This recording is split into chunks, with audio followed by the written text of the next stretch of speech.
Good evening, ladies and gentlemen. Welcome to another Friday night here on Concho Sports Network. My name is Chad Miller. I will be your color commentary, joined by my partner, Zachary Carlock. And, well, we are a third of the way into the season, about halfway through the season you like to call the pre-district season, yes. The kind of preseason in some ways, for the Lakeview Chiefs as they are on the road to take on the Levelland Lobos. So, as I see it, there's three parts to high school football. There's the non-district, the district, and the playoffs, and we're a little over halfway through that 7-game non-district slate for the Lakeview Chiefs here. Indeed, we are. Of course, this marks that second little slate, and particularly the one right before district play, as the Chiefs will continue their road trip. Of course, as we mentioned last week, they were in Lubbock, took an unfortunate 31-13 loss to the Westerners. They're taking on the Lobos tonight, and then, of course, next week they're hitting the road once again, traveling to Central Texas to take on Burnett. Of course, that is a week away. Right now, partner, we have tonight's contest in front of us where the Chiefs are just simply trying to look out for that second win. You're absolutely right there, and I think you mentioned Burnett next weekend and all that, and on the road, third road game of the week will be next weekend for them, as this is the second one here, going to Levelland there on the road again. And I think even Coach Gavada, Lakeview head coach there, would tell you, you focus on what's in front of you, and right now what's in front of them is, like you said, going after that second win, trying to find trying to find some positive. Even if you don't come home with a win, you're trying to find the positives that you can take away for the season to start building as you got 2 more games to get ready for that district slate. And, we mentioned in previous broadcasts that, Lakeview's in the playoffs being the recipient of a 4-team district. Sure, you're already in the playoffs, and that's all fine and dandy, and you're getting ready for the playoffs, but you'd kind of like to have a district championship, maybe even a district runner-up if you run into someone that really gets a hold of you. But in order to get ready for that, you've got to use these steps here in these 7 games to get ready. And right now, at Game 5 on the season, Lakeview is going to be coming into their own. We should start seeing a lot of the teams start to gel and see what we're going to start seeing in district play. Not to say they can't get better over those last 2 games or even get better through district play, but you're going to start seeing them.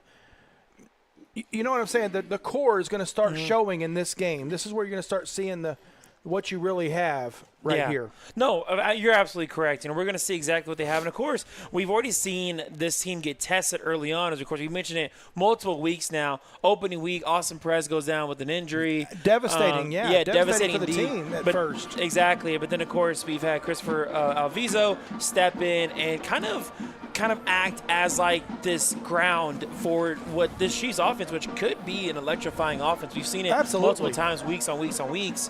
And now they have another test against a Levelland team that are into this week going 2-2 with both of their wins being against teams that the Chiefs will see down the line. Yes. Last week being a 38-0 victory over Brownfield, and then took down Pecos 2 weeks prior to that. I believe it was 22. And Brownfield will be the last team that Lakeview sees before going into district play. And, of course, Pecos, I believe, is that our first district game, Pecos, yes, a couple weeks after that? It will be, yes. It'll be Brownfield, a bye week for the Chiefs, and then Pecos at home at San Angelo Stadium. Yeah, and so what you're really looking at is you're looking at how you measure up against this Levelland team, win or lose, how you measure up to see how you're going to measure up against those teams possibly, right? Mm-hmm. Of course, nothing tells, just, you go and beat Levelland doesn't mean you're going to beat Brownfield and Pecos, but you know that you've gotten improvements, you know that you've got a shot, right? Of course. You get blown out 42-0 or something unusual, well, I mean, you got some stuff to work on. And you're going to start seeing that. You're going to start seeing those things, whether you've got stuff to work on or whether you've got stuff to celebrate and continue to work on. You're going to see that come out of this game tonight. And, the biggest – to me, the biggest story last week out of the Lubbock game was the inconsistent play across all facets of the game, right?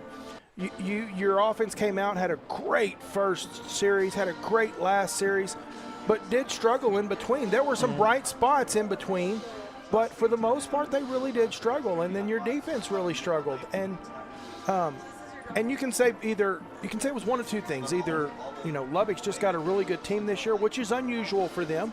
Lubbock hasn't had a winning season in something like 60 years. Yeah. Right?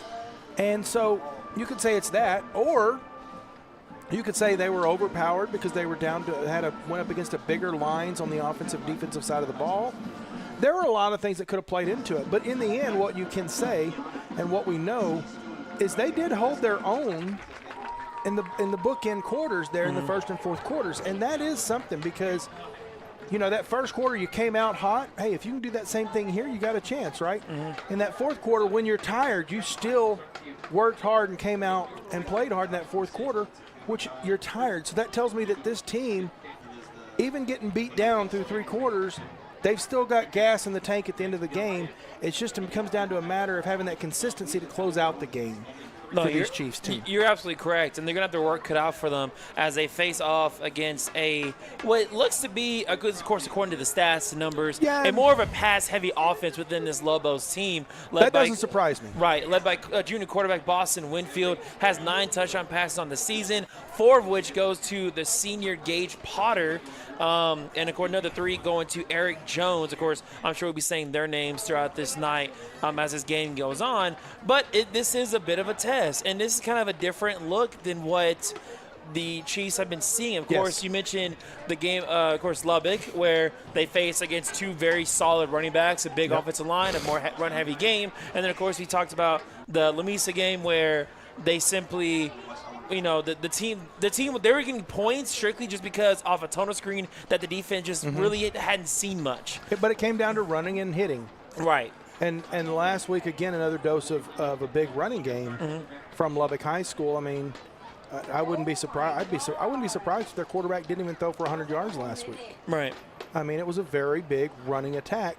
And I think the thing that shows is – so first of all, I'm going to back up for a second. I'm not surprised that Levelland is a pass-heavy team. Right. Because you look at their coach, Lyle Leon, and he was a wide receiver at Tech. Yeah. Right?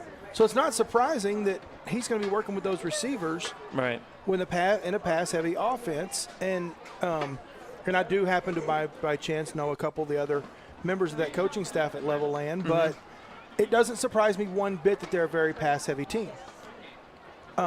What does surprise me is that they don't have as much more running depth as they do. Right. At least not statistically speaking. Yeah. So that's what I'm looking to see is, do they start trying to say, does Levelland look at Lakeview's tape and go, hey, you know what, we can probably run better, and try to throw some running schemes at us that they haven't thrown at anybody all year. Something the Chiefs defense need to watch out for. Yeah. And you're going to have to get good penetration. Those front three, the front three of Luna, Roman, and Henry, they're going to have to get good penetration. And it's going to do 2 things for you. If they get good penetration, one, if they go to that run game, you're going to push that running back or the running game out to the corners where Esparza and Alviso can take over and they, maybe even Rivera and Monreal take those corners out there. Or you're going to start getting good quarterback penetration, good quarterback rush, and try to hope that you can force the offensive level end to start making mistakes early. Yeah, and we'll talk about all these different subjects, these various different game plans that could be going on as the game goes on. But for now, we will take a break, and we will go to commercial before the Shirts Landscape opening kickoff. You are watching the Pixelcast Media pregame show here on Concho Sports Network. We'll be back after this. With great low rates on new, used, and refinance autos, we can save you money. First Community has great payment options and low prices for GAP, extended warranty, and credit life insurance, so we can make your payment fit your budget. Contact First Community for your auto financing needs. At Shirts Landscape, we care about the quality of trees that you put in your landscape. Therefore, we grow our trees here locally in the Concho Valley. As a certified arborist, I not only care about the quality of your tree being planted, but I am also qualified as a tree risk assessor. I can evaluate the health of an older tree or the risk that it may have to you and your property. Come see us at Shirts Landscape, where we care about the quality of your trees.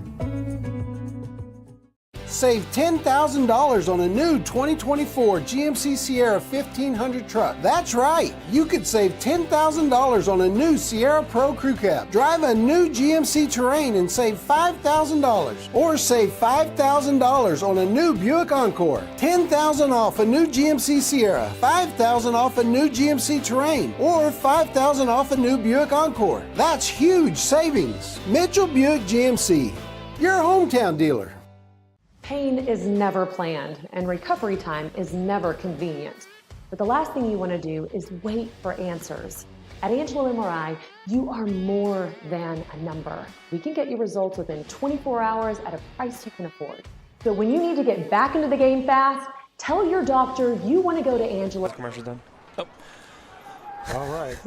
Welcome We're back. Yeah, welcome back to the Concho Sports Network. We are looking live inside at Levelland, of course, thanks to our great production crew for making the trip out there. We, of course, are broadcasting this remote, of course, courtesy of our fantastic staff here in the studio.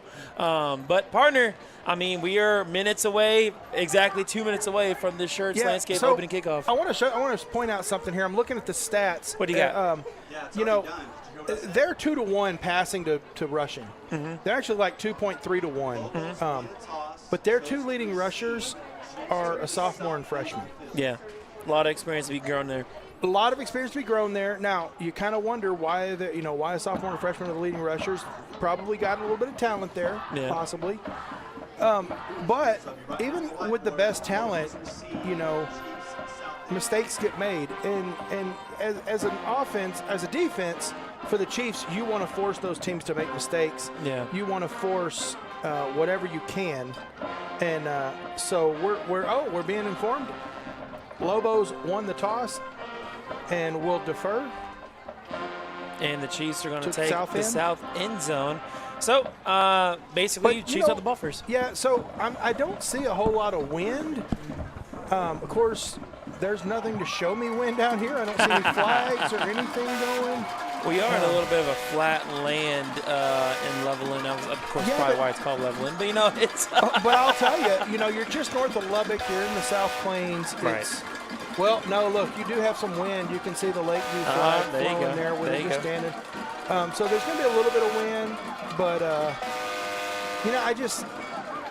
I'm one of those people that, I don't even care what end zone you take. You got to play both of them. It just depends on where you start, and it just depends on what you really want when you start. And this field is a really well-built field. I mean, if you notice, turf. The shade, it's turf, it is, and the shadow of the press box is already about 80% over the field. So your sun, with the exception on that far side for Lakeview in the beginning of the game, not going to play a whole lot into the perspective. I mean, honestly, your coaches are going to be more towards the 50 and 40-yard line to stay out of the sun a little bit so they can see well.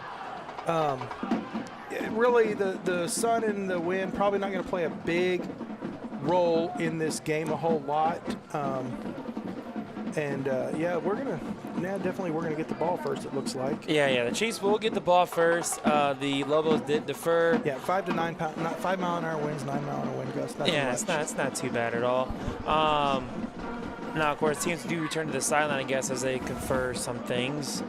I will tell you, last week it was a lot worse. It was like 20 mile an hour winds with 35 mile an hour wind gusts. Yeah. And that affected two field goals. Neither team could put their field goals in on that one on that end of the field. Both of them were like about 5 yards short on the kick. Mm-hmm. And so, the wind did play a factor last week. This week, not going to be a concern here for either team probably. We are seeing both teams line up for the national anthem.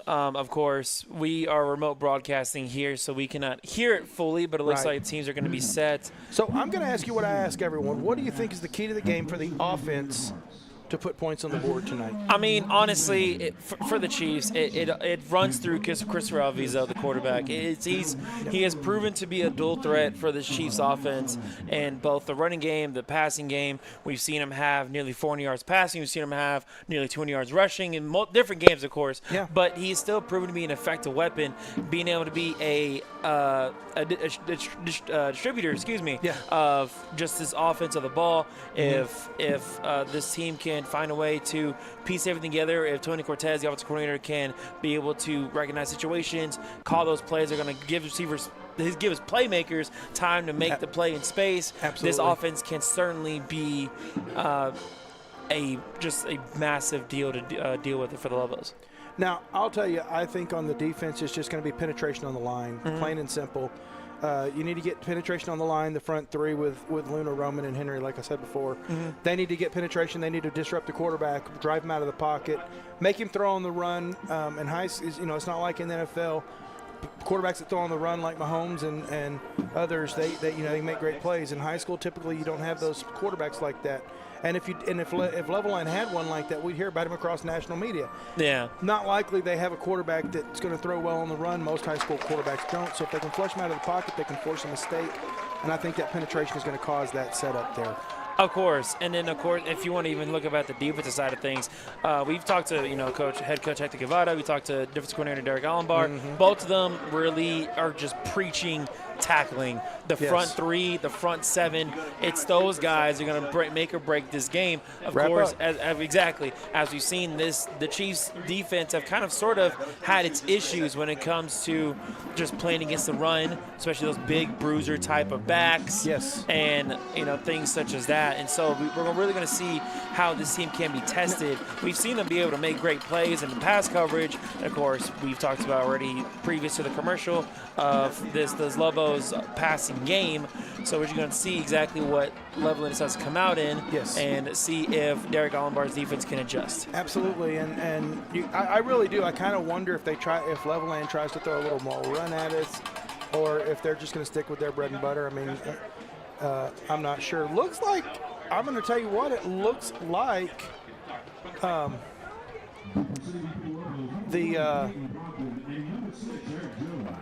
looks like the Lobos took the ball to start the game.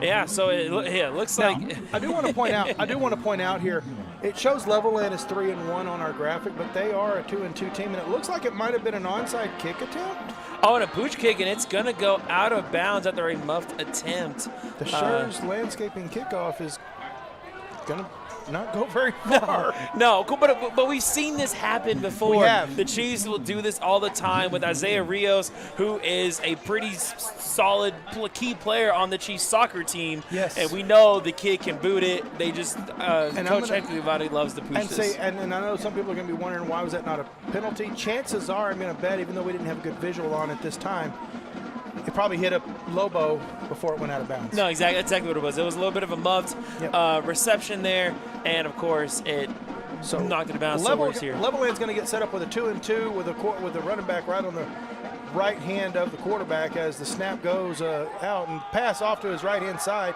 And going to be bobbled to the receiver, number 3, Gage Potter, and dropped. Incomplete pass, 2nd and 10. See, and the Chiefs are lucky there on that specific play that he did not catch it. Because if you notice, the outside linebacker or maybe the slot corner in that situation did not have enough time to get out to that edge to be able to tackle that guy. So there's a good chance I would have gone for a few more yards. I'm not sure who this is here, but I know this is one of your safeties. But this guy, they've got to call out as Winfield in the backfield for the Levelland Lobos as they set a 3-1 set.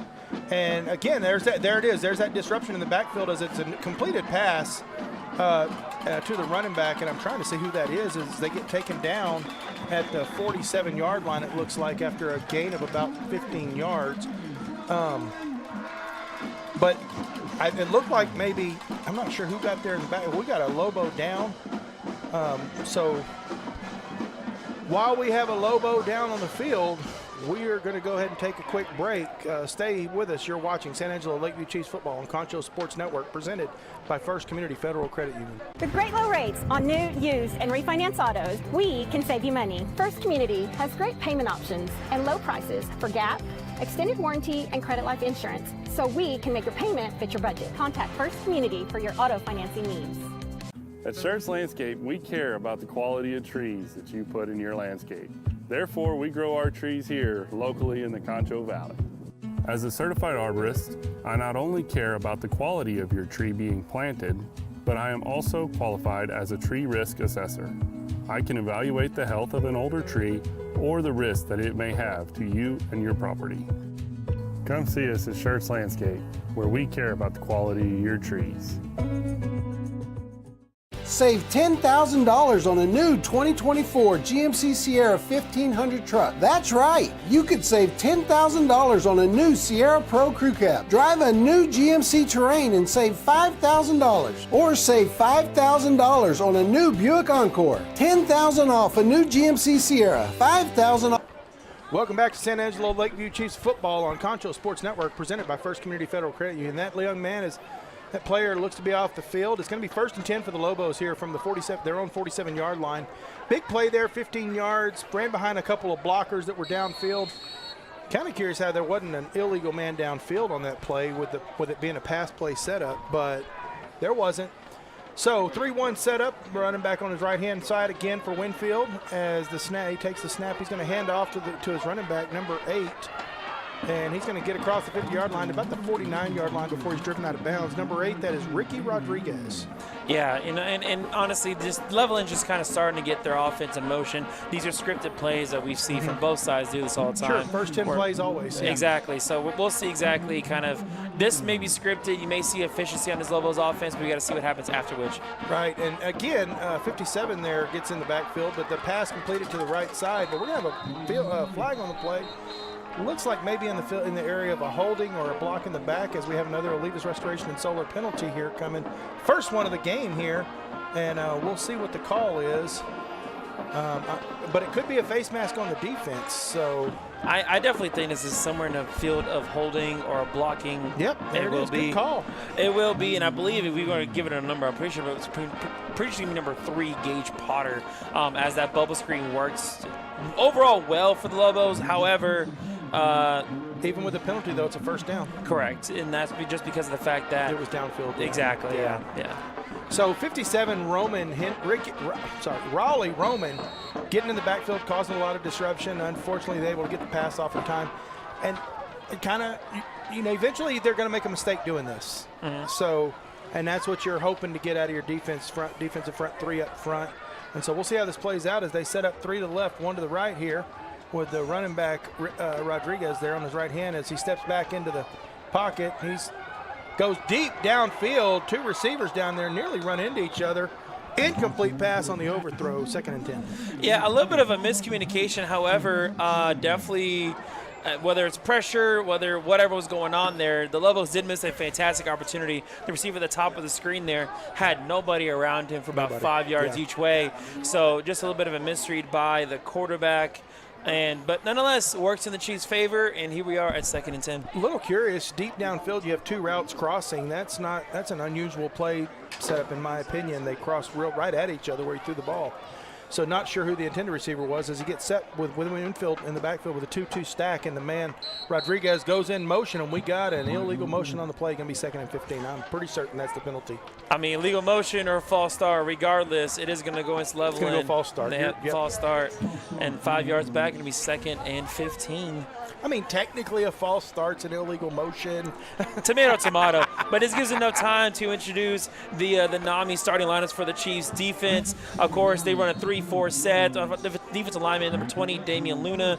Number 57, Raleigh Roman. Number 70, Trey Henry is your front 3 linemen right there. Linebackers, number 15, Christian Esparza. Number 8, Isaac Monreal. Number 24, Abram Rivera. And number 10, Chris Alviso. And as they get set, quarterback goes, and they're going to ask for a flag there. I don't think they're going to get it, because I think the receiver was holding, actually, as that play falls incomplete. That pass falls incomplete. I think the receiver was holding the defenseman, hoping to get a penalty. The coach is letting him hear it, but nonetheless, that was one of those bubble screens that Lobos were trying to execute, and it would have worked well, too, because there's only one Chief defender out in the territory. Trying to defend 2 guys, yeah. So 2-2 setup here, 3rd and 15 here. This is a play you got to get it all if you want to keep going. You're in 4-down territory, though, in my opinion, as Winfield takes the snap here, and he's looking downfield. It looks like he's going to go really deep, and it's going to be off the hands of his intended receiver, number 3, Gage Potter, and it's going to fall incomplete. That is the 2nd drop pass by Potter in this drive. Not to mention he was the one who committed the holding a few plays prior. So nonetheless, this whole drive kind of falling apart. in parts thanks to that young man. Nonetheless, obviously plenty of time for him to be able to keep his head up and keep going. But while the punt team is out there, let me finish the Nami starting lineup for the defense. The secondary, 2 corners, 2 safeties, number 21, Concho Johnson, number 1, Francisco Ramirez, who is on the near side for us, and then number 88, Isaac Torres, another safety, number 18, DJ Munoz. And as we get set for the punt here, the kick is up. And where'd it go? We kind of lost it a little bit. It's going to go out of bounds around the 15, maybe. Are they going to say the 10? Not sure they went that far deep. I don't think it went. Oh, yeah, he's coming back up. Okay, I was like, I don't think it went that far deep into the. I thought it was like the 15, 20-yard line. They're going to say that looks like they're going to mark it at the 20 or 21-yard line. Not sure. Either way, we get to see the Lakeview offense. Who we got on that offensive line there? This offensive line, 5 linemen going left to right. Misael Rodello, number 53. Jay Roman, number 75. Connor Williams, number 51. Sebastian Heredia, number 60. And Trey Henry, the right tackle, number 70. So as Alviso gets set up, a man in motion there is Francisco Ramirez, and he's going to get the first pass as he turns up, and he's going to gain only about they're going to say he got back to the line of scrimmage of the 21-yard line, 2nd and 10. Yeah, finishing off the playmakers for this Chiefs offense, the ex-receiver number 11, Braylon White, returning after an injury a couple weeks ago. The H receiver, Calvin Whitfield, number 4. The Y, Christian Esparza, number 15. And the Z, Francisco Ramirez, number 1. The running back, Samuel Ramirez, number 3. We'll also see a little bit of Isaiah Rios, number 12. And the quarterback, number 10, Christopher Alviso. And the backup quarterback, Isaiah Rios, as well, if needed, as Rios goes into motion, gets the handoff. He's going to come around the end, across the 25 and about the 26, and that's going to be all she wrote there for that play. Going to make it 2nd and 5, roughly. We're seeing the Chiefs kind of slowly but surely trying to get their short pass game going on. Of course, we saw play 1 being that screen pass, kind of was going to lose yardage. Now he was able to get back to the line of scrimmage, and then we see the jet sweep there to Rios. Looks to be about a 3rd and about 6. 6, 5, it's all good to me. We'll see what happens here. Either way, 3rd down and long. As Alviso gets set up, he's going to pull the pass, and he's going to overthrow everybody as it bounces off the defender, making it 4th and 5. I have a feeling we're going to see a punt team come out. Yeah, well, the 3 now is not exactly what you want to see if you are Tony Cortez, but nonetheless, a little bit of a punt tennis here early on in this contest as we see Rios out back deep to take the snap to boot this one away. Absolutely, and Rios known to have a decent leg, probably can set you up in good field position, you hope, and unfortunately, though, you're kicking against the wind here, and that is blocked, and it's going to be blocked and taken down as the blocked punt goes into the hands of number 8, Isaac Monreal, and it's going to be down to the 20. It's going to give him, as we look at the Alpha Paving instant replay here, right into his hands, too.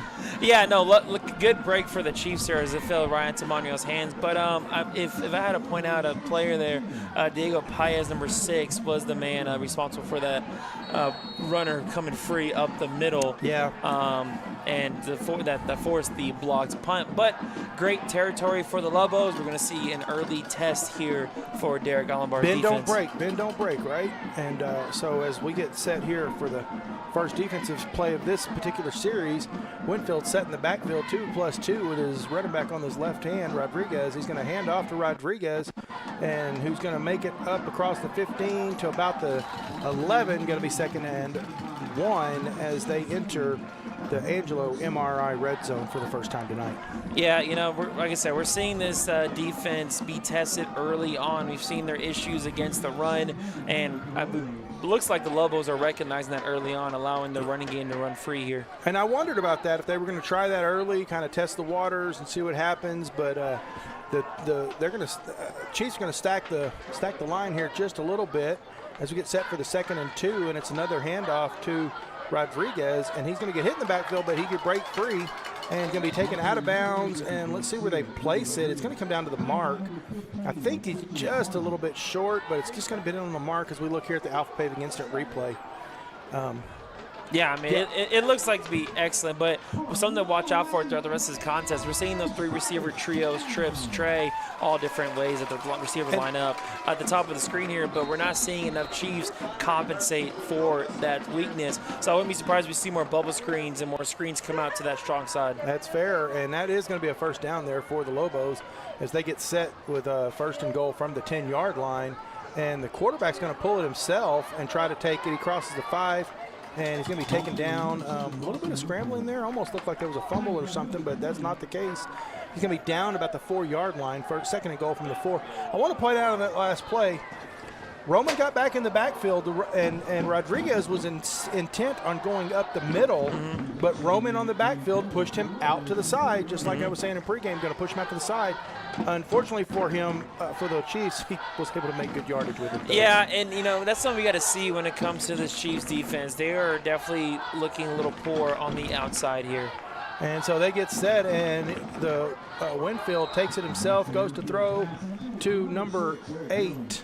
Number 6. Number 8. Ricky Rodriguez, incomplete, overthrown, 3rd and goal. We do have some dirty laundry. I did see a flag fly in the beginning of the play prior to signals an offsides or an illegal formation, and it will be offsides on the Chiefs, so a half a distance to the goal. And 2nd and goal again after the illegal restoration and solo penalty. Yeah, and the Chiefs just, I don't know what it is early on here, but they're definitely having their struggles trying to make everything work, as we see goal line defense, and looks like we're going to see,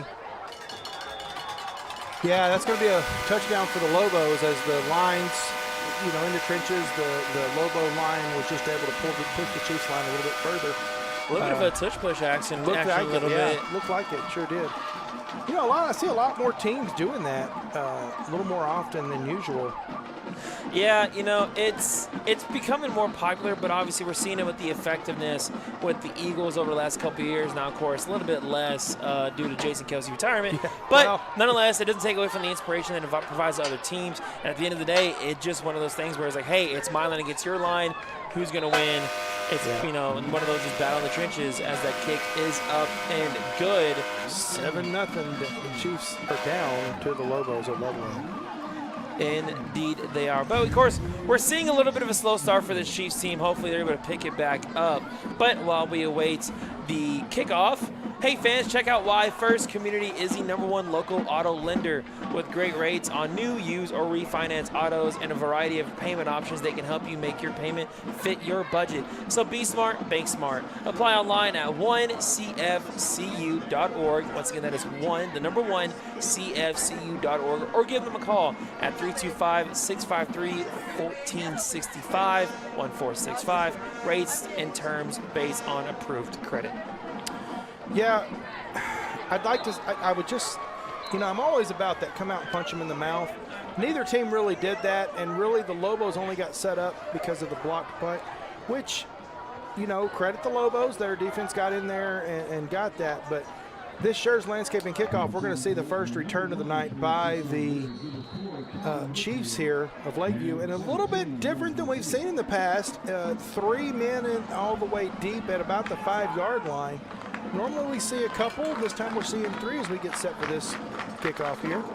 And it's going to be just a drill down as it's going to be taken up the field across the 20, 25 to about the 27-yard line.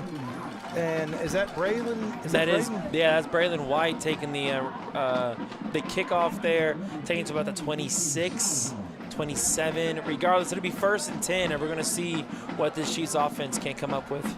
Braylon White coming back from injury, you'd really like to see him make a big impact. He's a good receiver, a lot of length to him. Would love to see a few passes go out his way, but it looks like he's got a pretty tall corner himself. Number 4, Sean Landrum, covering on him. So we'll see what happens here. We got a 2+2 set, and Rios that is not Rios, that's 15. It goes in motion, high snap, as Alvizo's going to take it himself, and it's going to go down as a sack in the books. after a loss of 2 yards, going to make it 2nd and 12. Yeah, that play looked like it just kind of got blown up from the beginning. Christian Esparza came back in motion, the high snap force. Alviso not to be able to make looked to be kind of either a handoff or some sort of play action. And maybe it was a good thing that he didn't get the play action off because the edge was set right there. The man ran upfield wide through the gaps and would have been broken up really quickly. After the 2+2 set, Ramirez on his right-hand side. Alviso gets set from the shotgun, and, now they're going to all look up, and we're going to flip Ramirez to the left-hand pocket as Alviso is going to go to his right. Downfield, oh no, and it's going to be intercepted after it's bobbled by Francisco Ramirez, and it'll be returned to about the 28-yard line.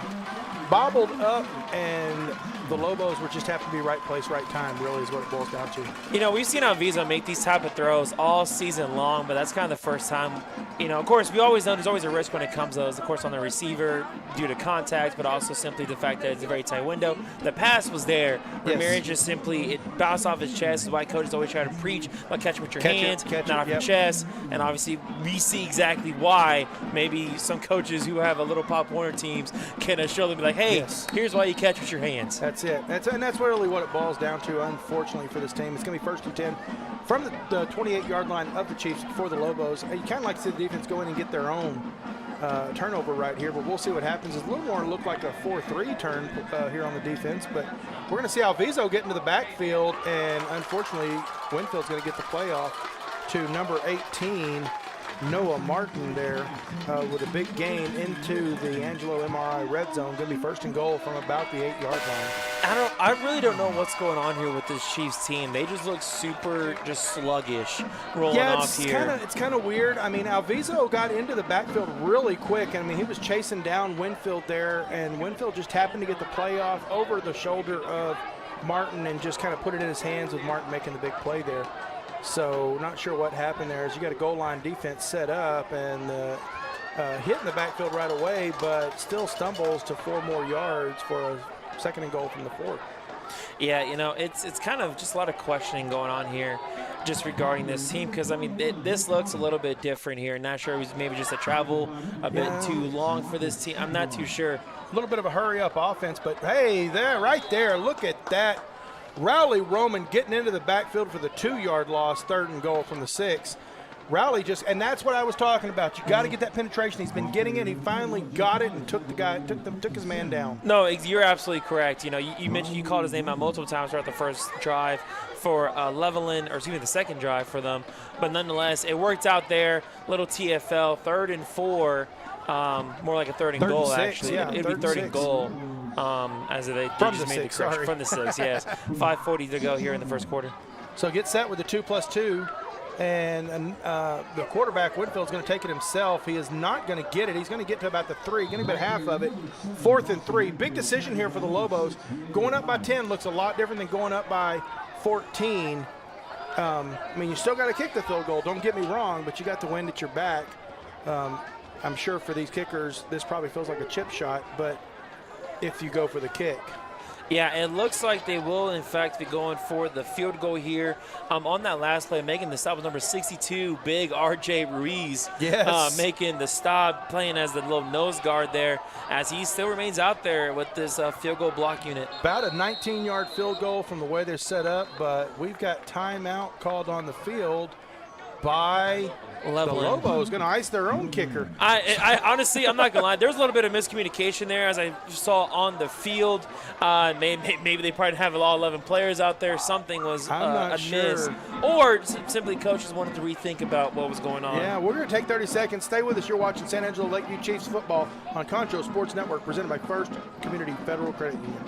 Save $10,000 on a new 2024 GMC Sierra 1500 truck. That's right. You could save $10,000 on a new Sierra Pro Crew Cab. Drive a new GMC Terrain and save $5,000. Or save $5,000 on a new Buick Encore. $10,000 off a new GMC Sierra. $5,000 off a new GMC Terrain. Or $5,000 off a new Buick Encore. That's huge savings. Mitchell Buick GMC, your hometown dealer. Welcome back to San Angelo Lakeview Chiefs football on Concho Sports Network, presented by First Community Federal Credit Union. And here we go. We're coming out of the timeout. First timeout taken by the Chiefs. Or, I'm sorry, by the Lobos. And not sure why they took this timeout. Usually you don't want to ice your own kicker.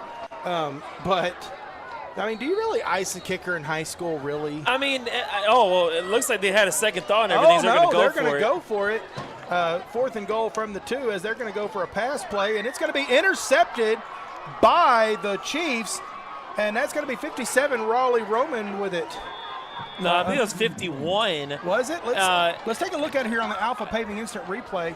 See who that was. And it is going to be 51 on the – it is 51. 51, Connor Williams on My the apologies. pick. However, but we got a flag on the play, Olivas Restoration and Solar flag. But I think it's a flag – I thought it was possibly in the area of being against the Lobos. But either way, big turnover. Okay, he started to signal. Let's see. Personal foul. Oh, what is that? That's a new one to me. I'm assuming not a good block, but here's Blocking where the back, here's where no, that's not blocking the back. I'm not too sure exactly what that is, but nonetheless, here's where the inexperience and the excitement gets to you. Yeah. Connor Williams, take the knee. You're at the 20. Yeah, that's true. And either way, you're at the 2.5-yard line. You got the ball back. More than that, though, you prevented the score. Regardless of where you are, prevented the score. That's fair. You did. So now hopefully your offense get pieced together. A 97-yard drive here, 98 yards. Not exactly sure what that motion is. I'm assuming it was some kind of block. I've never seen that before. I've never seen that type of motion. That's a new one on me. We'll get a clarification on that penalty as soon as we can. But either way, it's going to be 1st and 10 from the 2.5-yard line, as it was a 2.5-yard penalty. Alviso set up with a 2+2, and Christian Esparza going to go into motion. Oh, that's Rios into motion. And Ramirez is going to go, and he's going to probably lose half a yard. They're going to say he lost 1.5 yards. Going to be 2nd and 12 from the 1-yard line. Got to get this ball out of the end zone. No, you absolutely do, and right now we're seeing a little bit of a struggle there with this running game as Levelland comes out in a 4-man front, which can cause trouble when it comes to simply just one-on-one blocking, as it looks to be like They're going to say about a half a yard loss, so about 2nd and 11 here. As we get set, Alviso, another 2+2 set, as there's the snap, and Alviso is going to go to Braylon White, and he's going to – oh, wow. Wow, what a catch off the All I can say is wow, off folks. The back. It's going to be about a 6-yard gain. Drops it, bounces the ball off of the back of the receiver of the defenseman, and then picks it up and gets him out of a little bit of a zone area trouble, so it's going to be 2nd and about 5. We do have a flag on the field, though. Okay, maybe we'll get lucky and it's for us as we have another Olivas Restoration. It'll be holding. Penalty. It will not be. It'll be holding on us. Yeah, it's what it's going to be. Okay. And it's going to be a safety because it happened in the end zone. So that's going to be 2 points for the Lobos. It's going to be 9-0. Kind of curious where that holding was at. Was it one of your younger players? We'll see if maybe production side can get the replay back up there, the whole play for us there. If not, obviously, it happens. But let's see. Let's see here. We can get what's going on here. Oh yeah, 53. there it is. 53. That's who is that? 53 is going to be Messiah Rodello. Man. The left tackle Tough. holding there at the end of the worst part of that play is you don't get the ball back. No. Yeah, so for those of you, of course, we understand high school football. We have some fans newer to football. In safeties, the team who the defense side gets the ball. They get the ball back, and of course it forces the Chiefs here in the situation to punt. Kick from their 20-yard line. Yeah, to punt it, actually, not even just a kick. You're allowed to, in high school, in Texas high school, you're allowed to place kick it. Oh. Well, I mean, maybe good. I mean, I know the Chiefs have a good kicker. Maybe he's better punting. I don't know. Regardless. Not a lot of people know that you can place the ball to place kick it for the in a safety situation. Yeah. So I'm still looking to try to figure out what that call was. But they are going to punt here, and so we're waiting to see what happens here. It's not really a kickoff, so it's not a.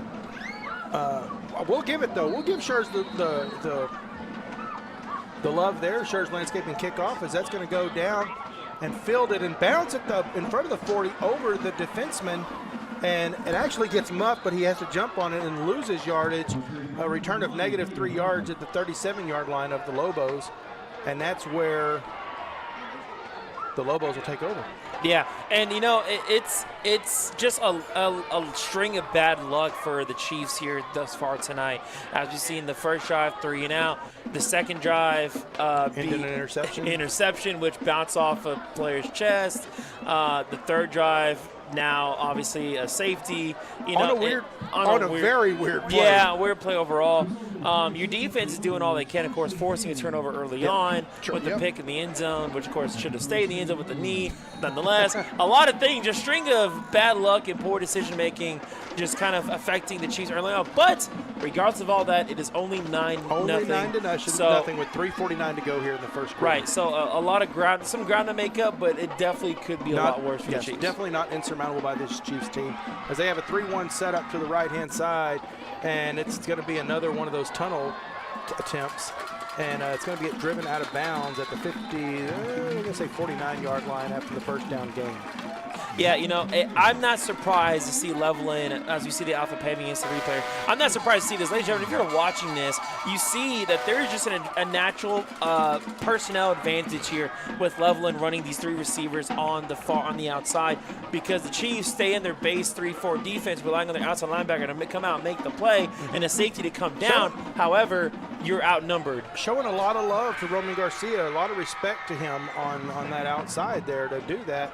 And nearly the same exact play, and so as it goes for about a 7-yard gain to the outside there, number 3,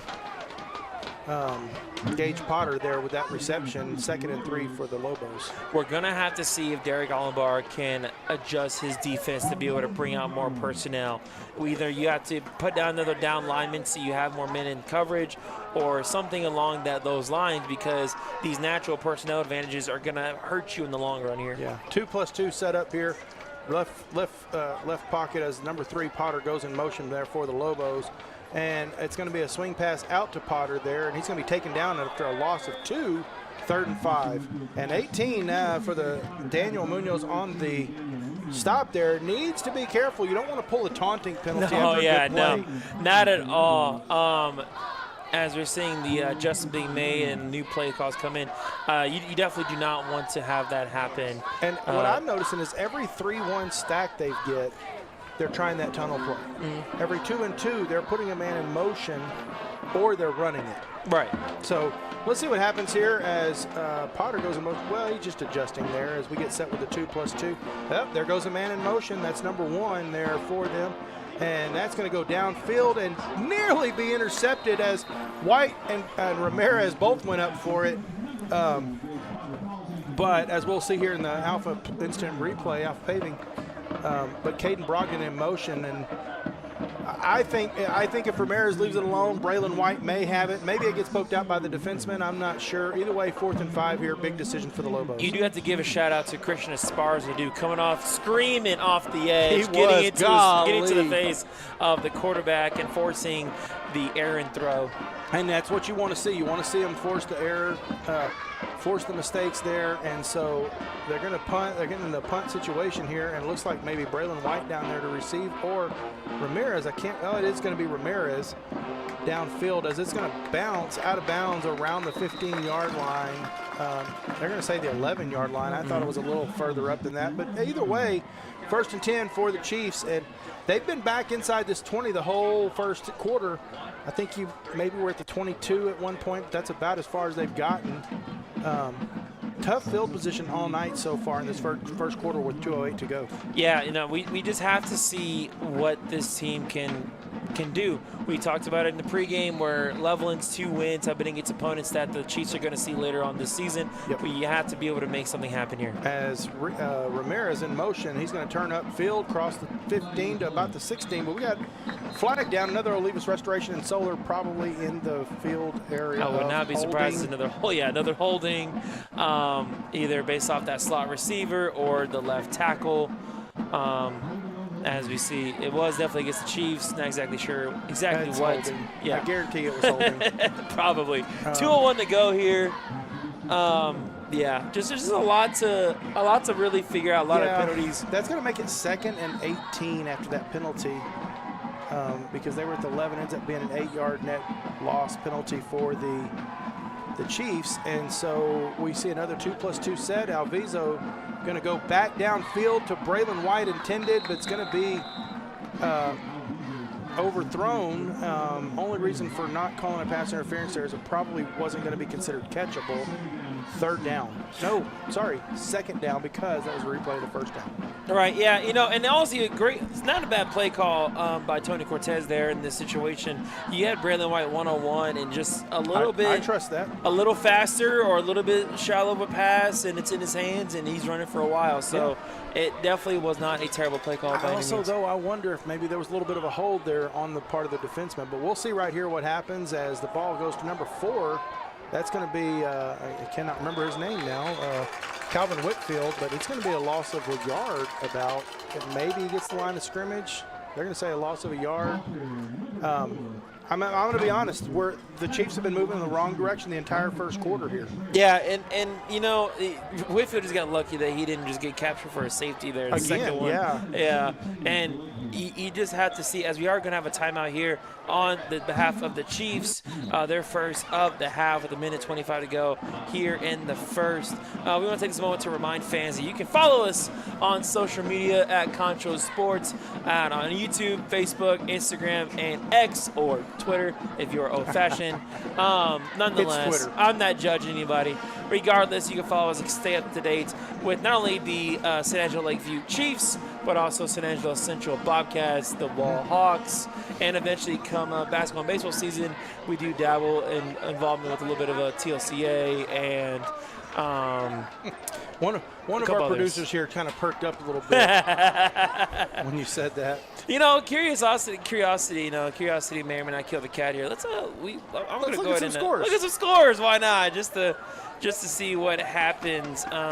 Just why not, right? Just why not? Why not? Literally, you can just dive into this as both teams are going to begin to take the field currently now.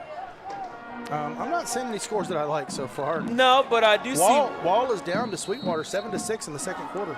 Yep. So here we go as we get set. 2+2 for Alviso, and there's the snap, and Alviso is going to go downfield with the pass and hit.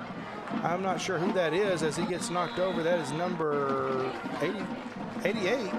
Isaac Torres gets him out of that end zone situation for their 3rd down, or no, what'll be a 4th down, I guess. And they're going to say probably the 14-yard line, 13-yard line.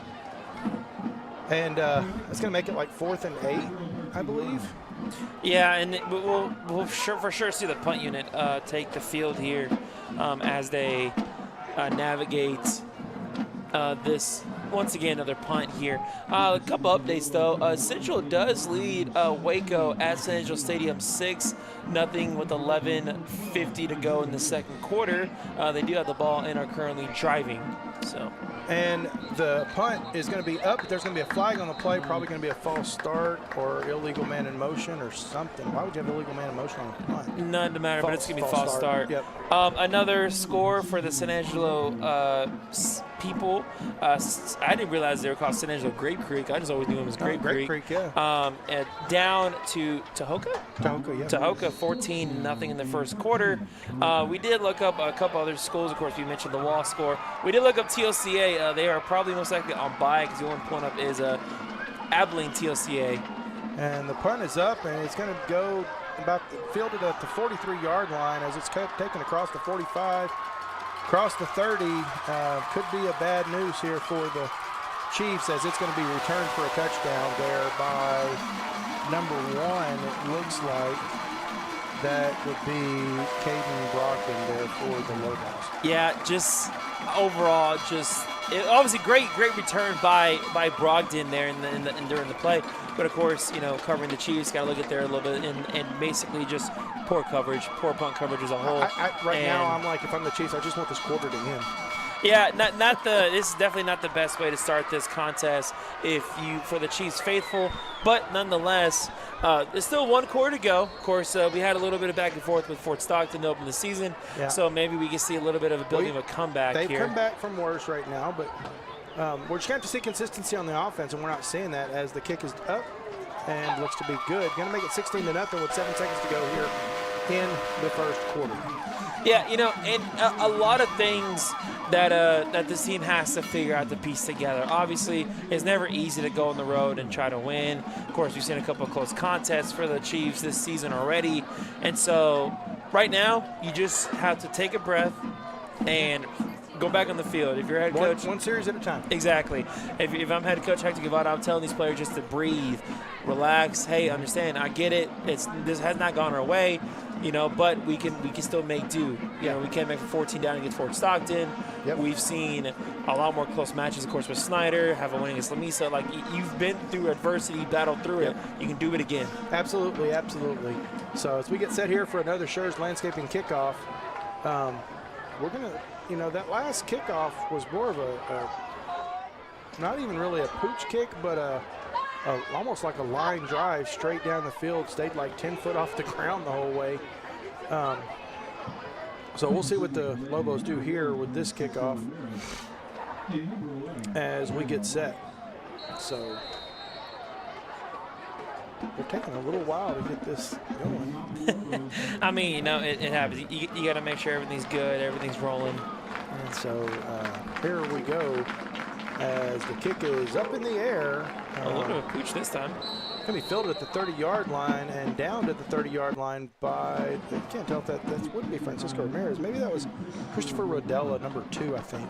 I definitely believe that was. That's going to be the best field position of the night for the Chiefs. It will be. Hopefully they can build off of it as this offense does take the field. Like I said, a lot of things, a lot of adversity you got to fight through here, but it's certainly possible as we're only in the first quarter, 6 seconds to go here.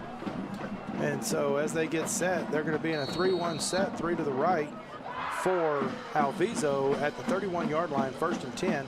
And so there's the snap and handoff to Ramirez as he crosses the 35, 40, 45. He's across the 50 and driven out of bounds at the 46-yard line. Big first down run of about 22 yards. Nonetheless, it is the biggest play of the night for this Chiefs offense to close out the first quarter.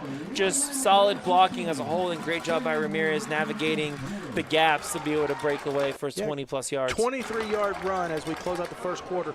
Your Chiefs are down 16-0. Stay with us, folks. You're watching San Angelo Lakeview Chiefs football on Concho Sports Network, presented by First Community Federal Credit Union.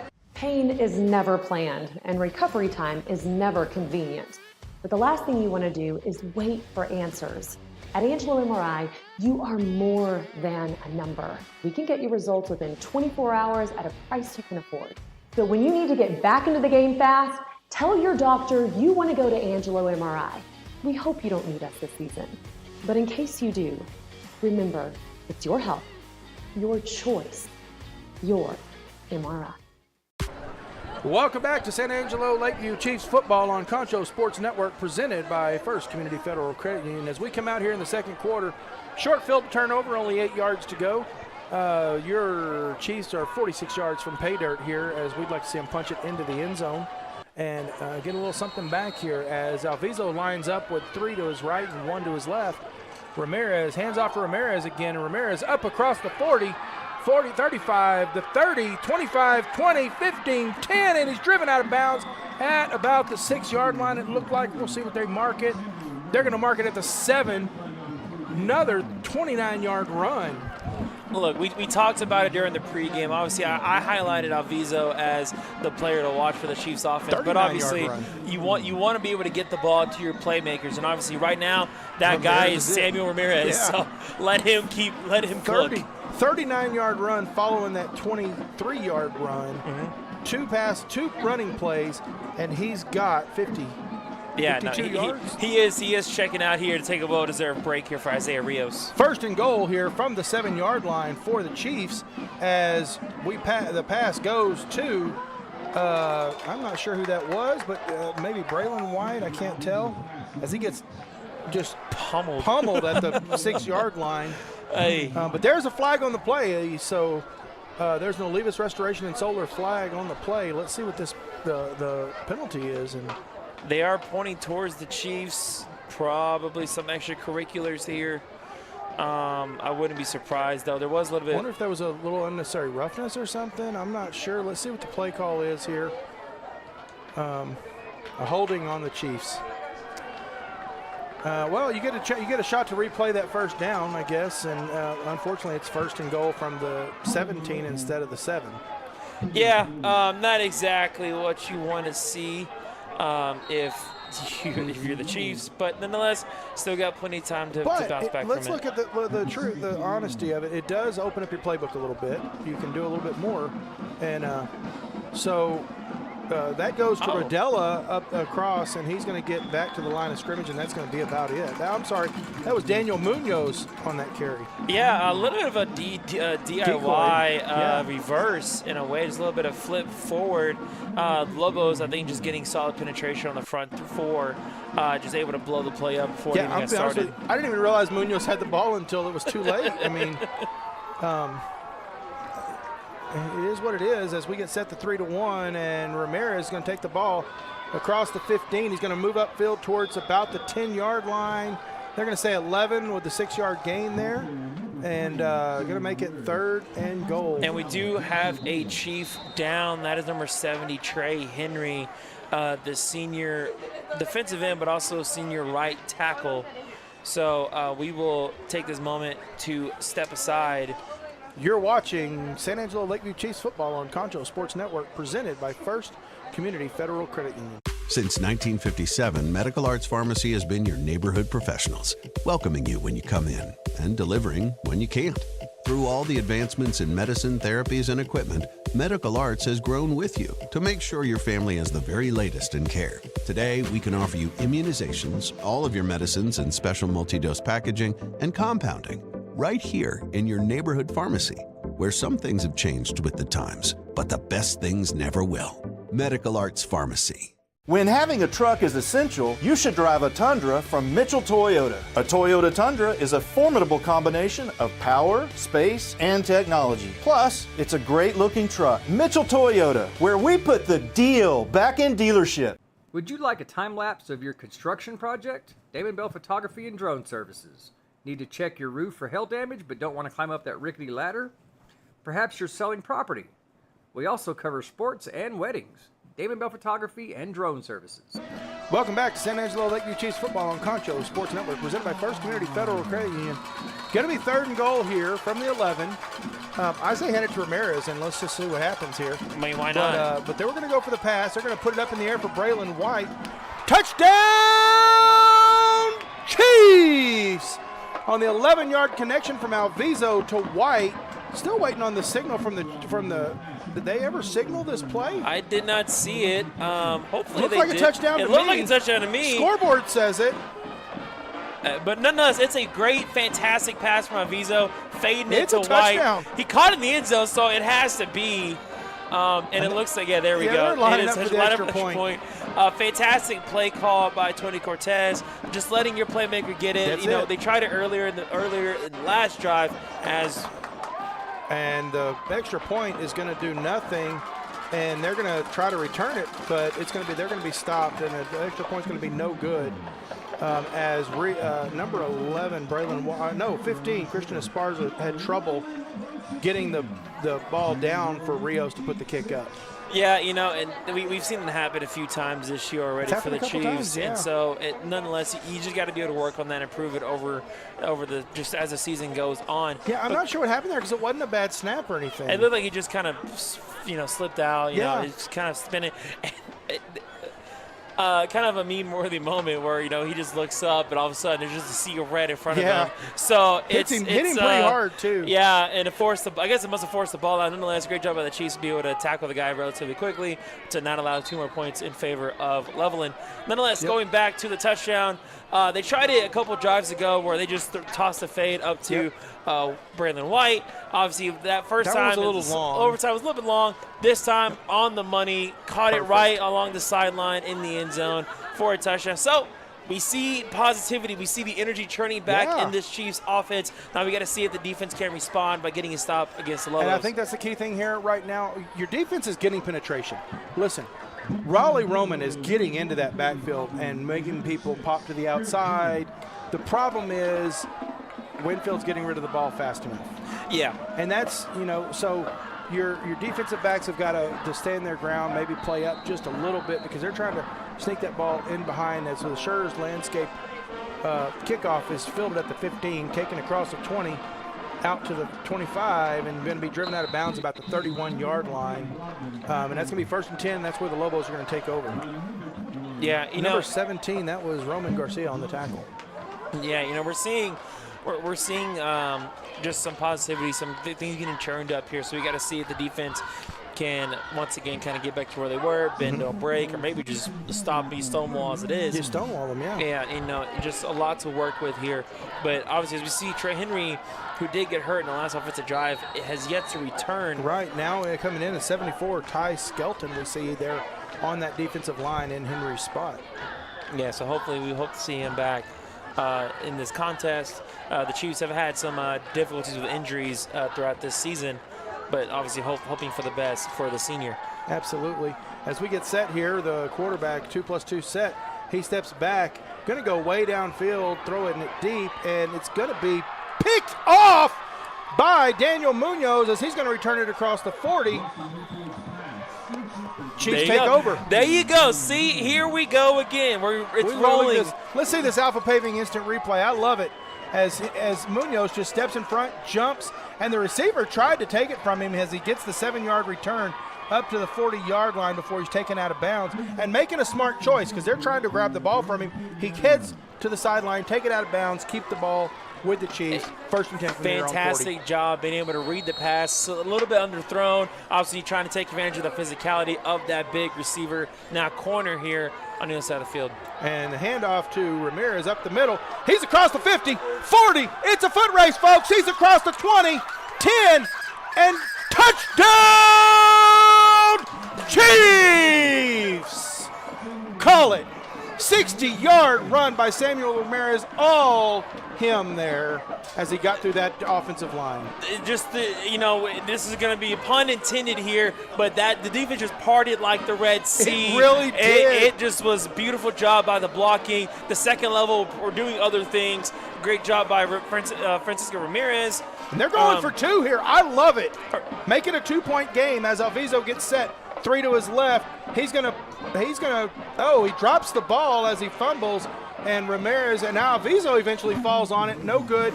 16-12. That's okay. That's okay. This will be an offensive penalty. It probably will be holding here as it is. The ref does make the call.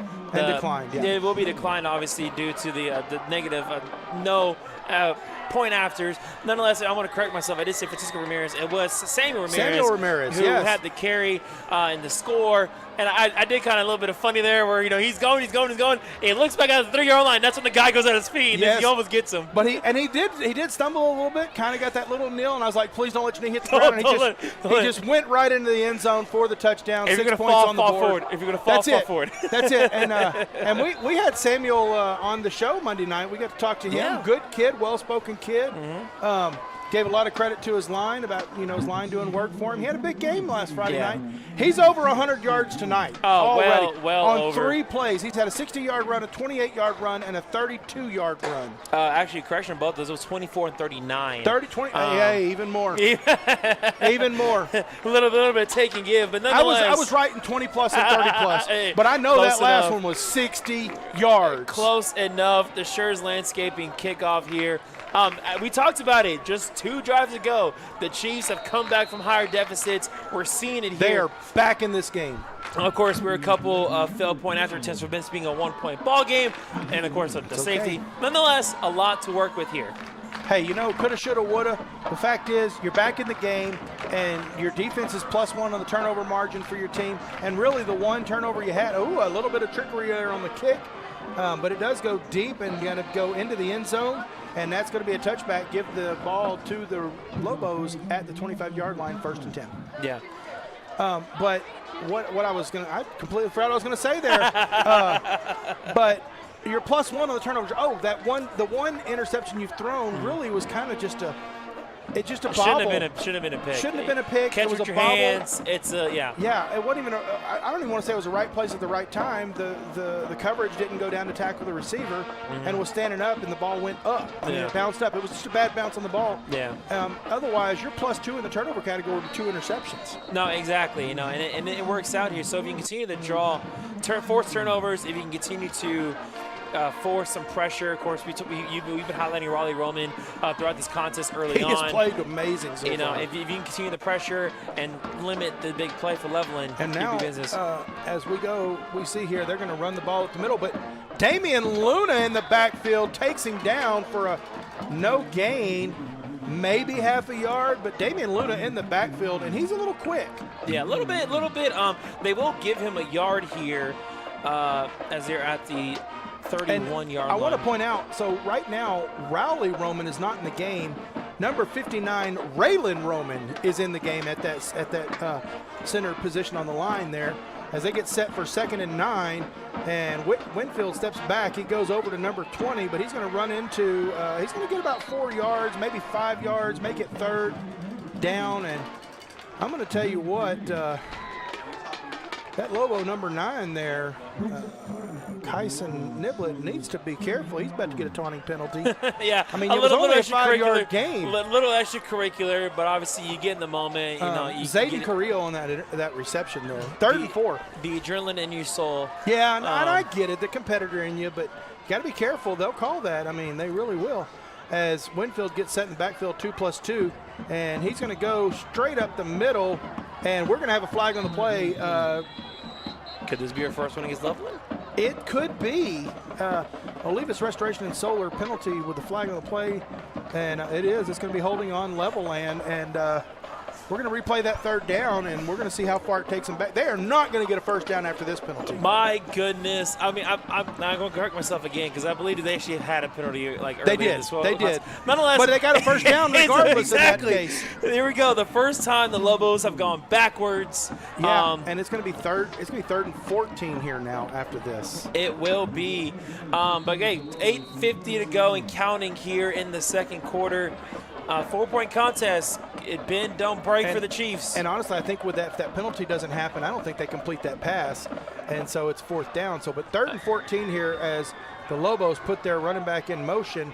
And you got penetration. Oh, yes, Damian Munoz steps in front of the receiver, looked wide open, knocks it down, 4th and 14. Surely Levelland's punting here. You would have to think, as look at the Alpha Paving instant replay, just excellent read by the secondary here for the Chiefs. You see the man go out of motion. Everybody's holding on to the guy. Match coverage overall. Going across the far side of the field. Excellent job by DJ Munoz. Guarantee that receiver never saw Munoz coming. No, I don't think so. And, you know, maybe the quarterback thought he could force it in there. Nonetheless. Are they going to go? What is going on here? Do we have a penalty on the play?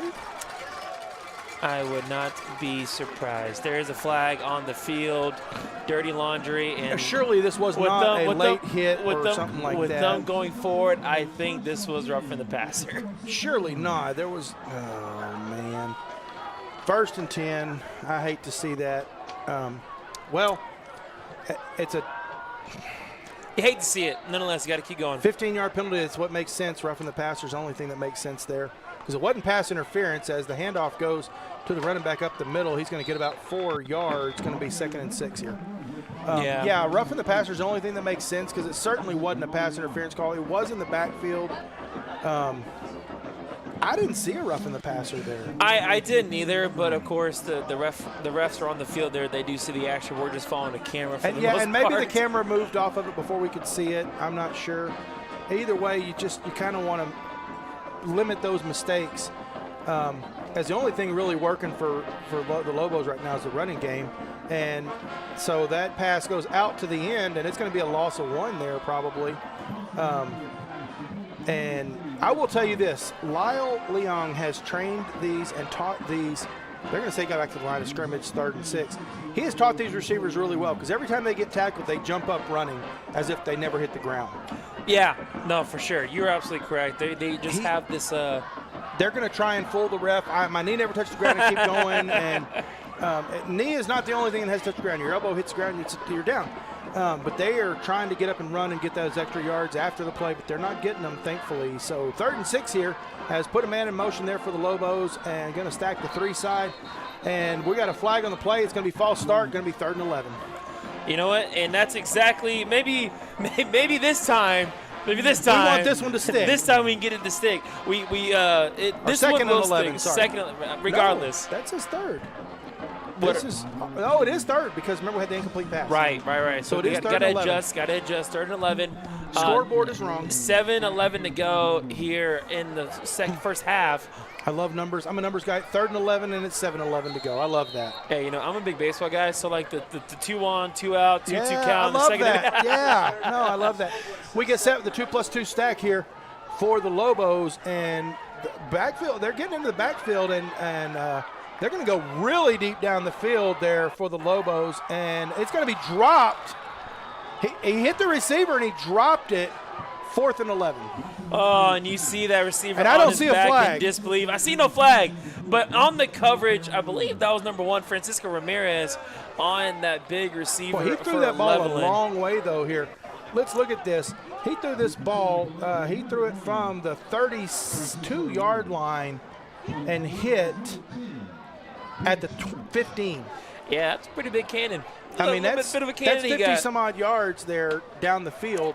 But now, either way, 4th and 11, punt coming here for the Lobos. So Chiefs are going to have the opportunity to possibly get the lead here before the half. And so a little bit of a high snap and nearly picked, and it's not going to go very far. It's going to bounce at the 40, inside the 40 to about the 35, where it's going to be down at the 35. And that's where the Chiefs will take over. The Chiefs caught a break there.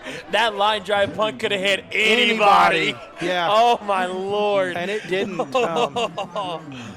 It didn't. No, it did not. It looked like it might have hit a Lobo. I couldn't tell, but it was just a weird kick that just went through there. And honestly, the Chiefs almost blocked it. I don't know if you saw the young man there that came around the end. He was right there. But he was smart. He held back. Didn't want to force Didn't want to force nothing, and it ended up what it ended up. And so the handoff to Ramirez again. Nothing doing. He's going to get – well, he's not stopped. They're going to down him after a 1-yard gain, 2nd and 9. Yeah, just going right back to what was been working the last 2 drives, going back to Ramirez and having to make sure, so just see what happens. Yeah. Worst case, you get a couple yards, maybe go back a little bit, but nonetheless, you have the weapons at your disposal and the plays to be able to make just about any situation work here. Absolutely. So 2nd and 9 here, 2+2 stack. As we hand for Alviso as we hand off to Ramirez again, and he's going to get up to the original line of scrimmage. It's going to be 3rd and 10 as he gets bounced back for the tackle, but it's going to be a tackle for a loss of 1 yard. Now, see, what you don't want to do is get to run heavy, get too one-sided, get predictable. As you see, a little bit of a loaded box, just good penetration by the Lobos front 4. I'd like to see a little Ramirez or White connection here from Alviso this time. Kind of throw them off, show the handoff, pull it, that RPO pull, and just hit one of your receivers downfield as Esparza goes into motion. And so, a little dunk play to Ramirez, and kind of saved you a little bit. Unfortunately, you didn't gain anything, but you didn't lose anything either, as it looked like the front 4 just came in untouched by the Lobos. But that was on purpose. This was a design screen pass. Yes. So, they hit a guy all motioned out, and it was going to work. However, the issue is the screen doesn't work when your line who goes outside doesn't hit anybody. Right. And they all just kind of flew through the line. They did. And, so just, got to give And Ramirez is in the middle of all of it and never really had a shot. As a punt coming up here for Rios with of the Chiefs here, and the punt is going to be up, and it's going to go downfield. It's going to go over his head, inside the 10, and does it stop? It's going to go into the end zone, put it at the 20-yard line. You just half an ounce of pressure off, and it lands at the 1. or just a little bit of a backspin. Yeah, just a little bit. A little bit. Nonetheless, solid kick from a guy who we know. Hey, 65-yard net punt into the end zone. Not too shabby if you think about it. But nonetheless, the Lobos take over. 4:37 to go here in the first half. A little bit of a scoring update as the Bobcats do lead the Lions 13-6 with 1:15 to go in the first half. The Waco's actually on offense and tried a double pass with the running back. Great defense by the Bobcats, forced it incomplete, but that would have been ugly here as it is 1st and 10. As they get set, big package up front, Jumbo, as they go a reverse around the end, and he's going to get taken down at about the 29-yard line. That is number 8, Ricky Rodriguez, there with that run there. I mean, that easily. He's limping. Easily, Levelland's biggest weapon there is number 8. He's the tallest man on the field by far, arguably. Yeah, if I had to guess, probably about 6'3". He's pretty 6'4". tall. Pretty tall kid. Pretty tall kid indeed. But great job by the Chiefs defense staying home and able to make the stop. 2+2 set here. Looks like a handoff set for the Lobos. We'll see what happens here on the 2nd and 1. They're going to go out and it's going to be a question of whether he caught it. I didn't think he caught it. And we got a flag on the play. It's going to be some kind of personal foul, but no, I think it's going to be a personal foul of some sort. But was it some trash talking or what? Who was it against? Is what it's going to be. Personal foul. It's going to be against number 17 of the Roman Garcia of the Chiefs, and that's going to be 15 yards and a first down. First down was already there. Another Olivas restoration and solar penalty there, unfortunately, for the Chiefs. Yeah. Going to put it at the 46-yard line. Yeah, not what you want to see by any means. It was in high school, it's down. Well, no need I'm to not sure if it was a hits. late hit. Was it? Because he didn't hit him, he just touched him. And you can do that. I think when they jumped up, he said something to him right there with the official standing right there. That's fair. I wouldn't be surprised if that was the case. And that's going to be a personal foul as well. That's going to go down as a personal foul. So they get set up 2+2 with number 2, Noah Tienda going in motion as he's going to get taken down in the backfield and lose a yard. 2nd and 11 there for the Lobos. Little jet sweep there that lost a yard. Read very well by the Chiefs. Yeah, no, exactly. Just exceptionally well overall. And at the end of the day, made the stop, got a TFL, 1 yard loss. Now let's see if you can keep pushing them back. Stop the penalties, though. Yep. Stop the penalties. Got to. So, trying to see if I can find some scores here for us around the area. And having a little bit of a problem. Can't find any of them. And so the pass is going to go way downfield. It's going to be caught. First pass they've really gotten downfield, 25 yards. They're going to say 27 yards downfield, but it looks like the Lakeview coaches are pointing down the field, maybe because of a flag. I'm not entirely too sure. Well, nobody seems to be moving. I don't see. Everybody's going back to the original spot. Was it? I thought it was incomplete. It looked like it skipped, but I'm not 100%. Well, you see the ball moving upfield. However, Levelland staying back at the original line of scrimmage. Let's see. Personal foul on the offense, but it is going to be a first down because it happened after the play. So 15 yards back, so basically right back where they started in a way, arguably. Maybe not quite as far further back. They started at the 46. I mean, they're going to gain like 5 or 6 yards after, because it was about a 21-yard reception. But it's going to be 1st and 10 either way. Yeah, they gained like 6 yards. Yeah, 2:44 to go here in the first half. As basically, if you're the Chiefs, got to play defense. Comanche leading early, 21-6 at the half. There you go. As we get set, 2+2 again, man in motion.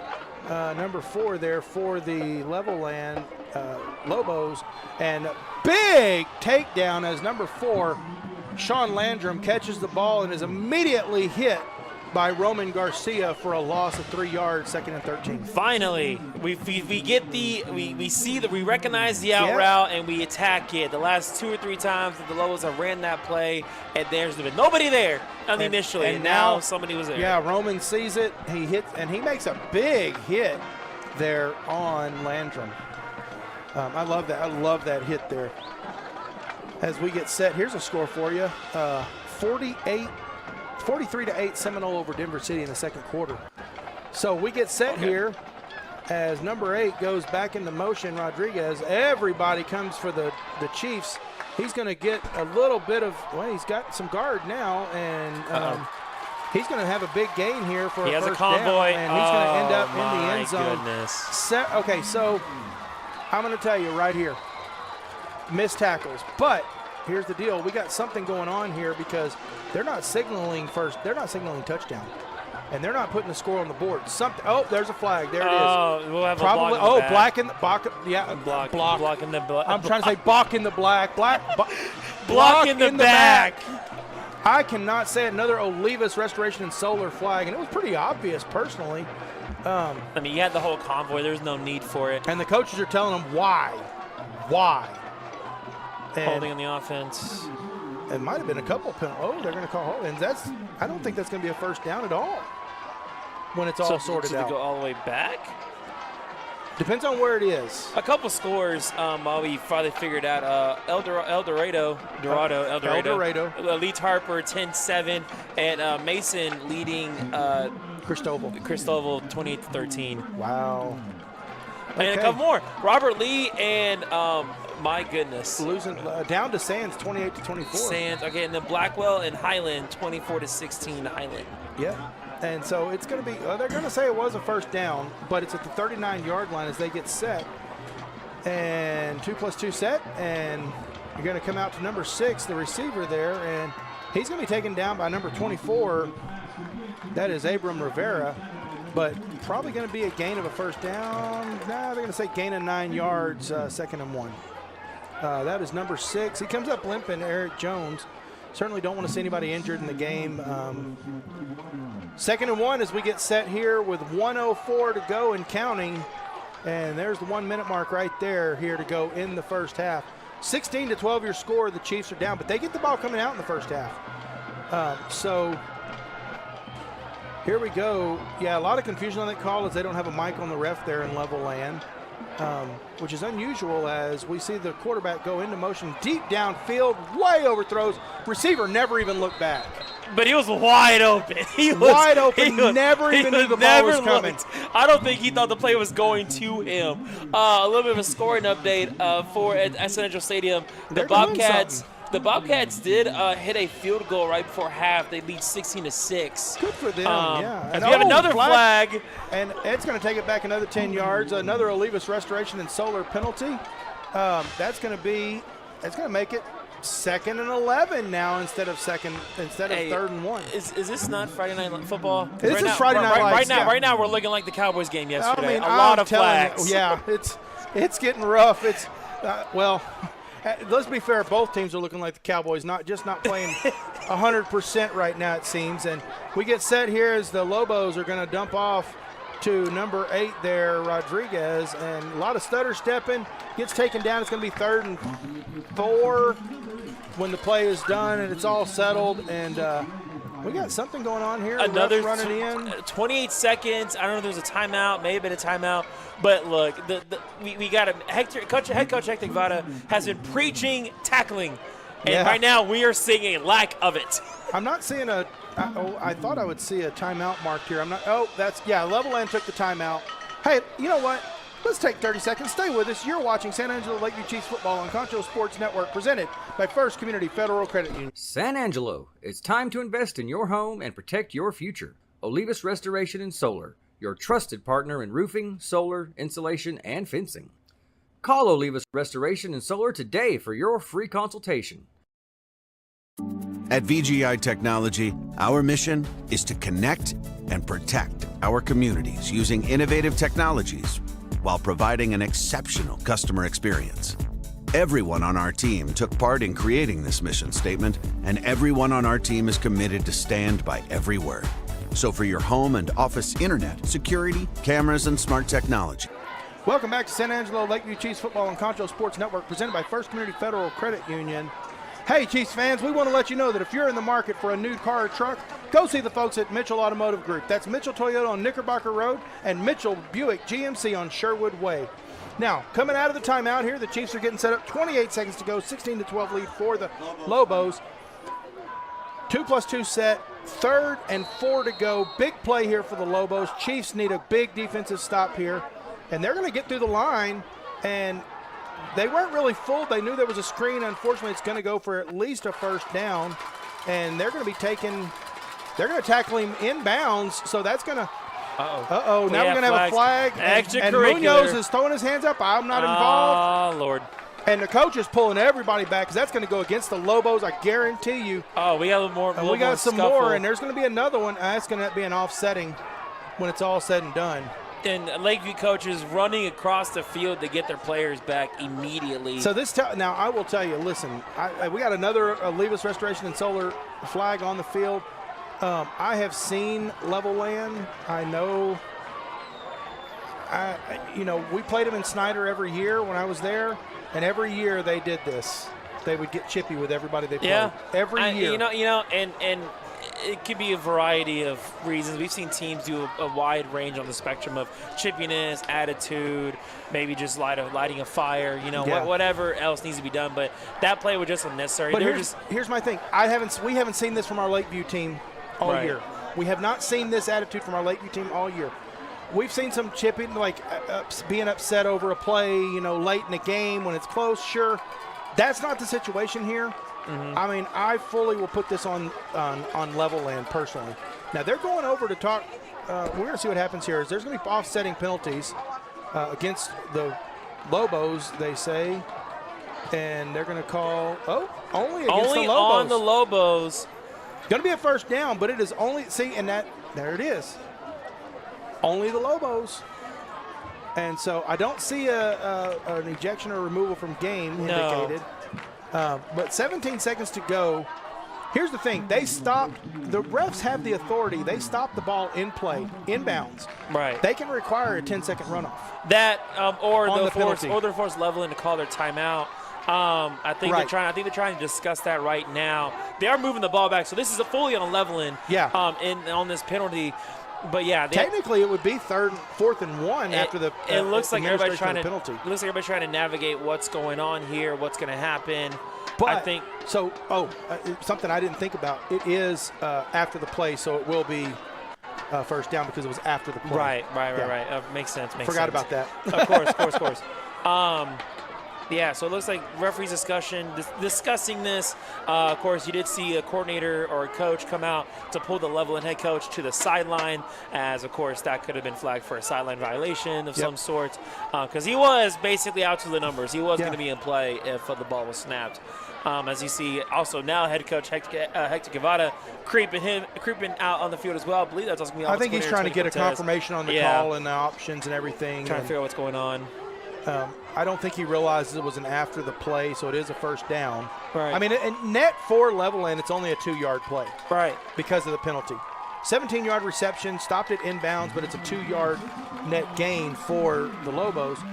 I have seen on a penalty like this where they can do a 10-second runoff, and Coach Leong is out there. He's trying to get an explanation from the white hat for the Lobos, and he is upset, but I don't think he realizes what his kid did. I don't think he knows that. I think what he saw, if you look at the player, and he's probably questioning about right there behind number 17, was the one who was initially shoved, Roman Garcia. Right. He was initially shoved. I believe there may have been a little extracurricular. Obviously, as commentator, we're just kind of outside looking in. We don't know. But nonetheless, he wants a explanation, and obviously he's not getting one that he wants likes. To know why wasn't there offsetting here? But either way, 1st and 10, 17 seconds to go. They're not going to do the 10-second count off here. That's okay, no big deal. They put a man in motion, and so the quarterback steps back, Winfield. He's going to go downfield with his what happened? He went out of bounds. He threw it out of bounds. We saw that, so it probably was a little bit of a scramble drill.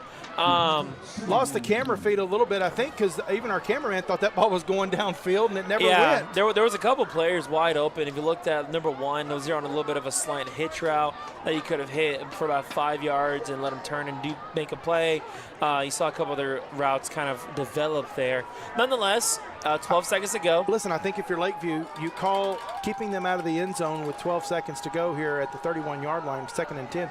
Keeping them out of the end zone is a win going into the halftime. Oh, for sure, 100%. Keeping points off the board right now. I would play as much coverage as I can, maybe send 4 at the most. Yeah, and we got offsides going to be on Lakeview, I'm sure. This is a free play. And he's going to try to but was he across the line of scrimmage when he threw it?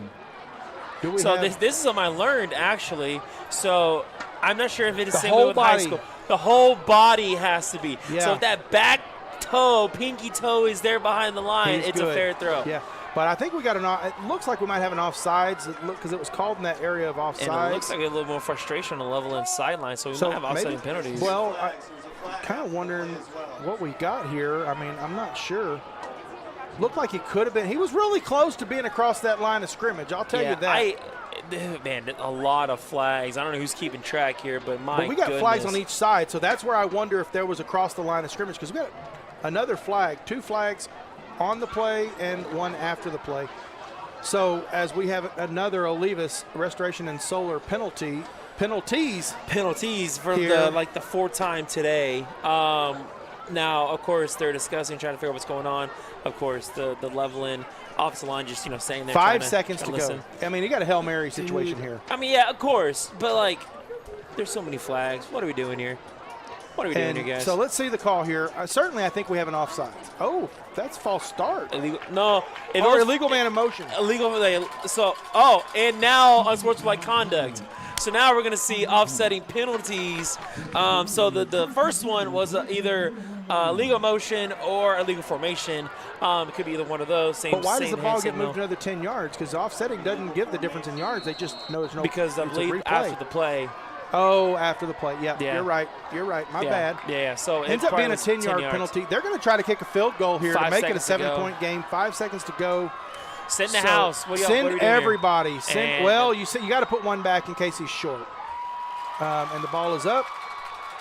And it's no good as the time expires. Big win there for the Chiefs there. Going into half down 16-12. You kept points off the board. By the way, we did get confirmation that last penalty after the play was a taunting penalty. Yeah, so 10 years. Nonetheless, we have halftime here. So here's how that worked, Levelland. right? I can tell you what happened here before we leave and go to the half.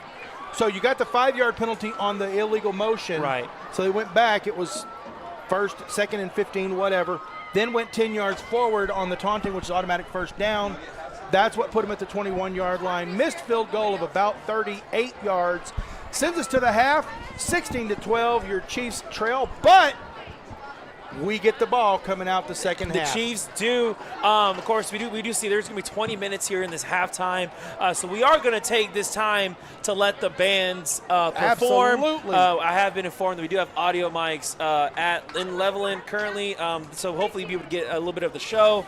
So we hope you enjoy the show. We will be back after the bands perform to discuss for that halftime show, the Pixcast Media halftime show. There we go. And so folks, stay with us. Yep. You're watching San Angelo Lakeview Chiefs football on Concho Sports Network, presented by First Community Federal Credit Union. At VGI Technology, our mission is to connect and protect our communities using innovative technologies while providing an exceptional customer experience. Everyone on our team took part in creating this mission statement, and everyone on our team is committed to stand by every word. So for your home and office internet, security, cameras, and smart technology, call on your neighbors at locally owned VGI. VGI, to connect and protect. With great low rates on new, used, and refinance autos, we can save you money. First Community has great payment options and low prices for GAP, extended warranty, and credit life insurance, so we can make your payment fit your budget. Contact First Community for your auto financing needs. At Schertz Landscape, we care about the quality of trees that you put in your landscape. Therefore, we grow our trees here locally in the Concho Valley. As a certified arborist, I not only care about the quality of your tree being planted, but I am also qualified as a tree risk assessor. I can evaluate the health of an older tree or the risk that it may have to you and your property. Come see us at Schertz Landscape, where we care about the quality of your trees. Save $10,000 on a new 2024 GMC Sierra 1500 truck. That's right, you could save $10,000 on a new Sierra Pro Crew Cab. Drive a new GMC Terrain and save $5,000. Or save $5,000 on a new Buick Encore. $10,000 off a new GMC Sierra, $5,000 off a new GMC Terrain, or $5,000 off a new Buick Encore. That's huge savings. Mitchell Buick GMC, your hometown dealer. Pain is never planned, and recovery time is never convenient. But the last thing you want to do is wait for answers. At Angelo MRI, you are more than a number. We can get you results within 24 hours at a price you can afford. So when you need to get back into the game fast, tell your doctor you want to go to Angelo MRI. We hope you don't need us this season. But in case you do, remember, it's your health, your choice.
Pain is never planned, and recovery time is never convenient. But the last thing you want to do is wait for answers. At Angelo MRI, you are more than a number. We can get you results within 24 hours at a price you can afford. So when you need to get back into the game fast, tell your doctor you want to go to Angelo MRI. We hope you don't need us this season. But in case you do, remember, it's your health, your choice, your MRI. Since 1950. Welcome back to San Angelo Lakeview Chiefs football on Concho Sports Network, presented by First Community Federal Credit Union.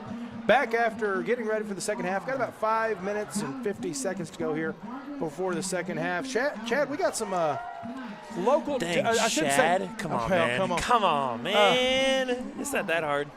Chad, we got some district scores we got updated here. All What you three got? of the other teams are at the half. Andrews trailing Monahan 7-3. That's a low-scoring game. That's a low-scoring game. Would you call it a Thursday Night Football type of game? A little bit. Yeah, a little bit. Look a little bit like the Little Cowboys. bit. Andrews probably looks like the Cowboys right now. Big Spring leading Snyder 22-20. Close game at the half there. Nice. That is actually Snyder's homecoming tonight. Oh, okay. Yeah.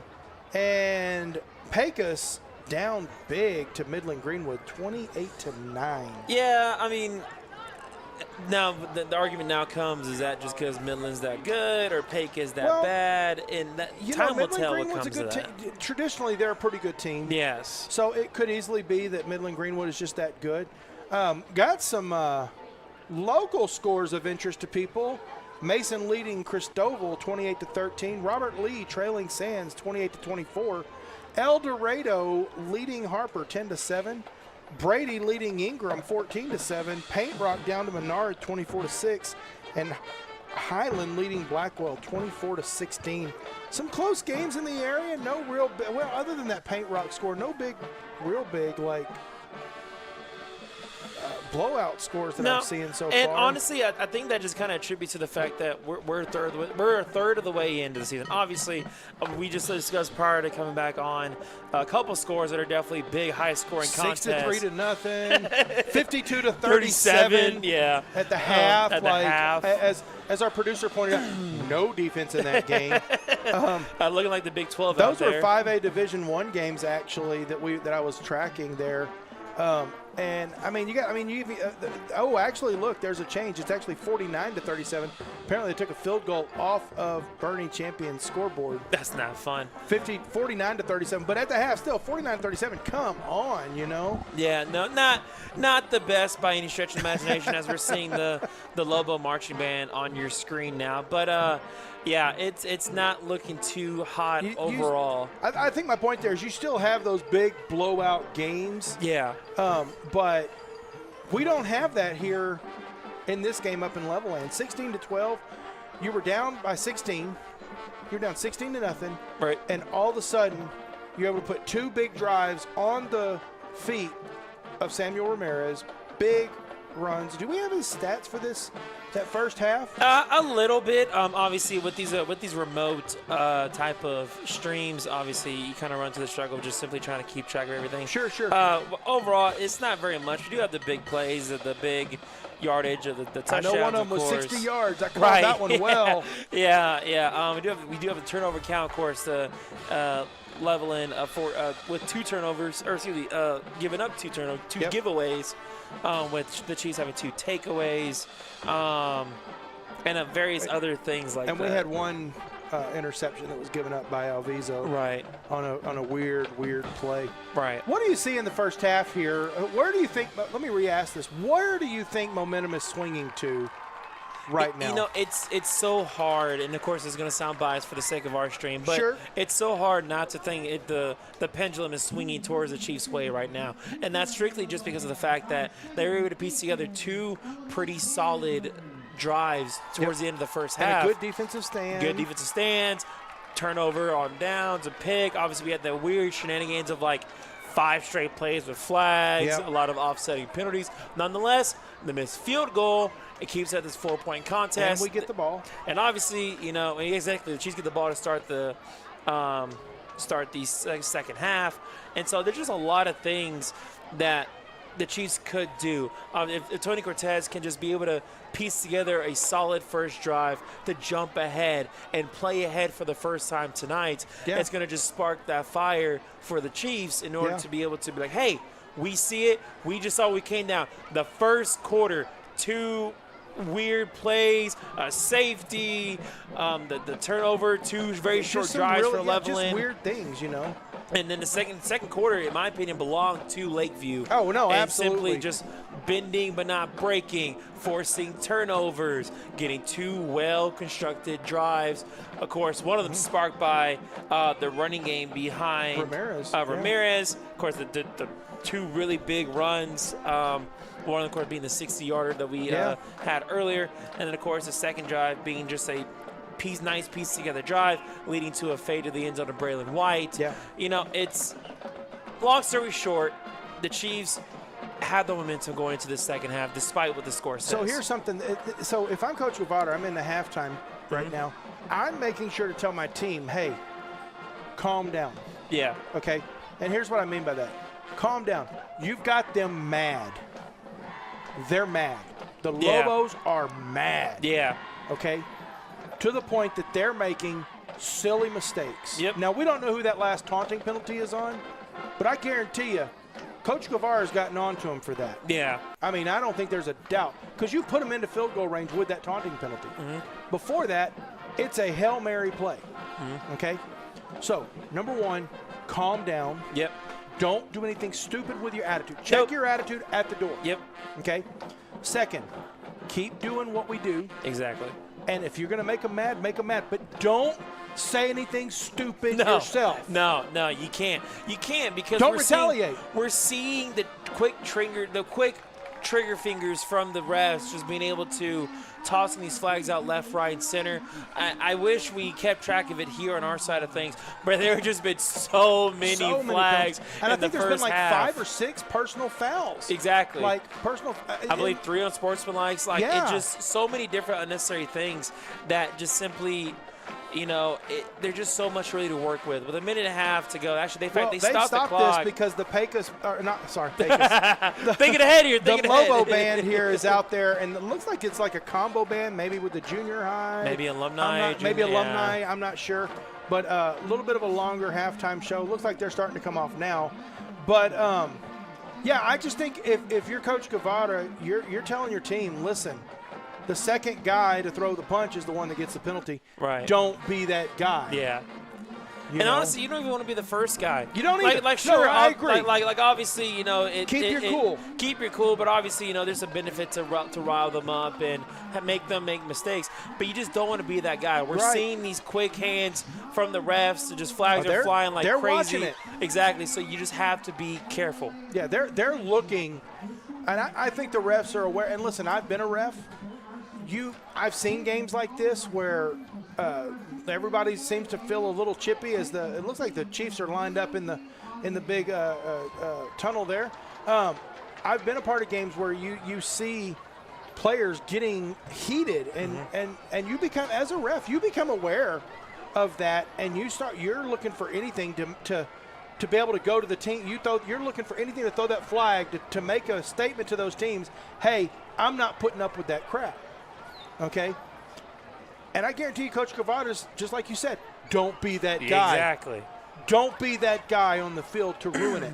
No, you don't want to. And so now, not here. Just now, here's where that leadership comes in. We talked to Coach Guevara, we talked to Coach Cortez about the leadership on this team. This is where they need to come in, step up, and be like, hey, look, relax, chill. It doesn't look like any of the seniors have been the ones getting the penalties. I think everyone that I've seen has been a junior. Right, but this is where those seniors have to step in. Yeah, hey, absolutely. Keep it together. You know, obviously, one bad mistake can completely change this game all around. 15 yards is a whole lot more than people think about, and especially 15 yards automatic first down. So the Chiefs are coming onto the field here. Let me ask you this question. So we're seeing the defensive line. We're going to move to the defensive ball. Yep. Defensive side of the ball. We've seen the defensive line getting into the backfield very quickly. Many, many plays.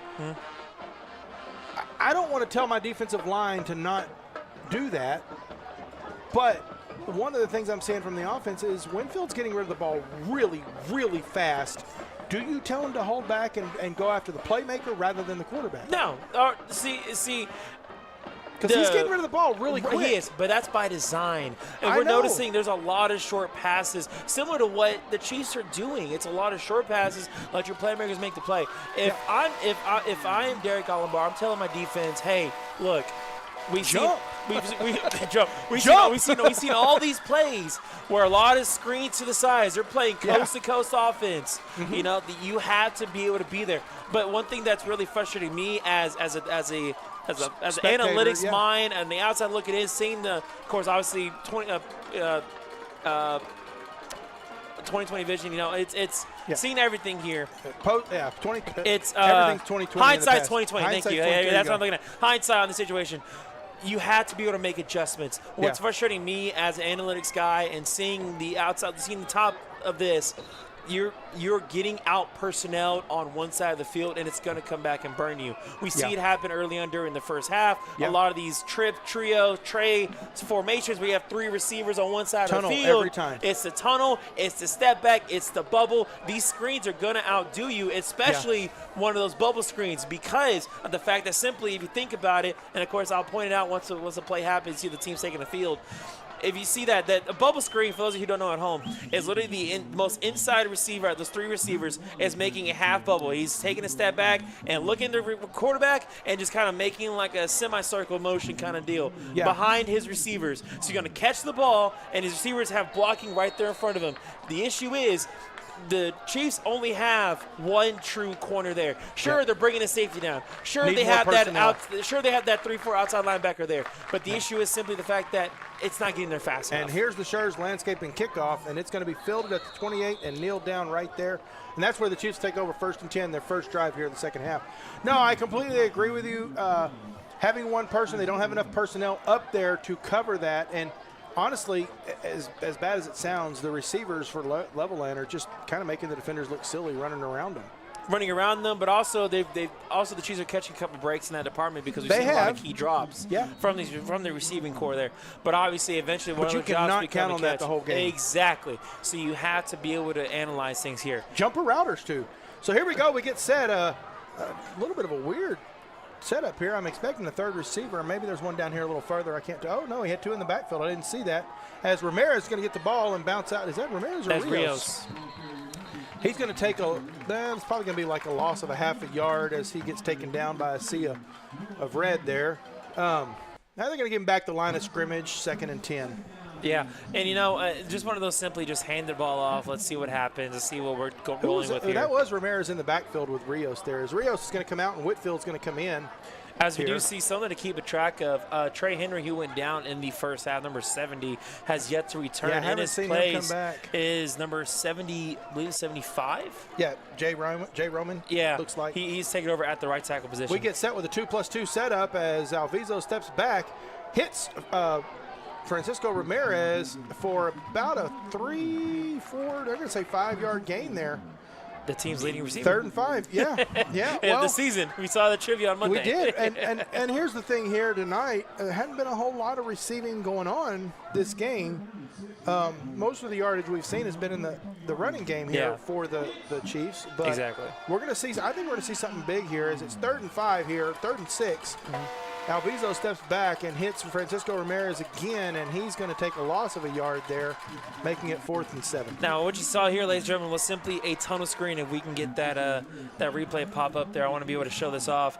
You're gonna see Ramirez come inside here. Oh, you see the play a little bit late, but it's okay. But you see all those linemen out there towards the 40-yard line. Those are guys who are supposed to be there to block it. What was supposed to happen is that play got to him. The pass got to him a little bit too late. So if that play happened like 2 seconds sooner, he catches it. He has a convoy guys in front of him. A little interesting here. Okay, there is a punter back there. I'm like, are we punting or what? Yeah. We're missing somebody on this field. As Rios is back to punt here after this 3 and out here of a drive of only 3 yards for the Chiefs. And the punt is up and going to hit at the 40 and go out of bounds around between the 40 and 35, I'm thinking. And they're going to say about the 38. Yeah.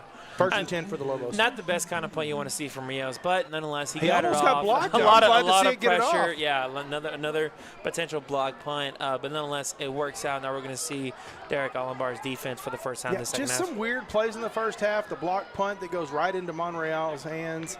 The catch by White, the reception by White that ends up being a safety because of a holding penalty, and just some weird plays there on the part of the whole first half and such. So Here we go. They get set, put little man in motion, Here we get go. adjusted. Here's the trio set. Here's that trio set. Yeah, absolutely. And it gets handed off up the middle to Rodriguez as he's going to drive for about 7 or 8 yards. They're going to give him, looks like, about 8 yards on that, making it 2nd and 2 there for the Lobos. What that play we just saw develop there was an RPO, basically, with the handoff coming to the middle. The read pass option is what it stands for.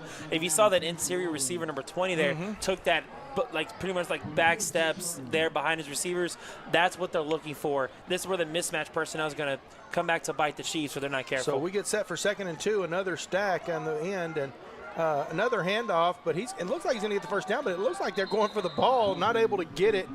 Going to be held up. It's going to be depend on the mark. It's going to depend on the spot. You got one ref looking at the 48, one looking at the 47 and a half. Probably going to be about short. 3rd and short. Yep. Like 3rd and really short, inches. No, hey, if you're the Chiefs here, full send it, bring some heat. You got to stuff this run. I'm sending everybody up because they're probably going to run it, tush, push, whatever. And they did. They're stacking the line 7-0. One backs off there. And sure enough, they pull the play, and it is a completion down the field. Number 3, Gage Potter, and he's going to go in for the touchdown there. Hate to see that. That's going to make it 22-12. And we're going to have extracurricular on whose part? On Potter. That'll be on Potter. What does he get? What did he do? I missed it. He pointed towards. Oh, we're going to have 2. He pointed towards the Lakeview defender when he was But that crossing could have been into the that end they zone. were both saw it. Maybe. Could have been both refs saw it and called it. Maybe. So we're going to see what happens here because they can pull that touchdown on that. I don't think they will. No, it most likely happened during the play. It just, I don't.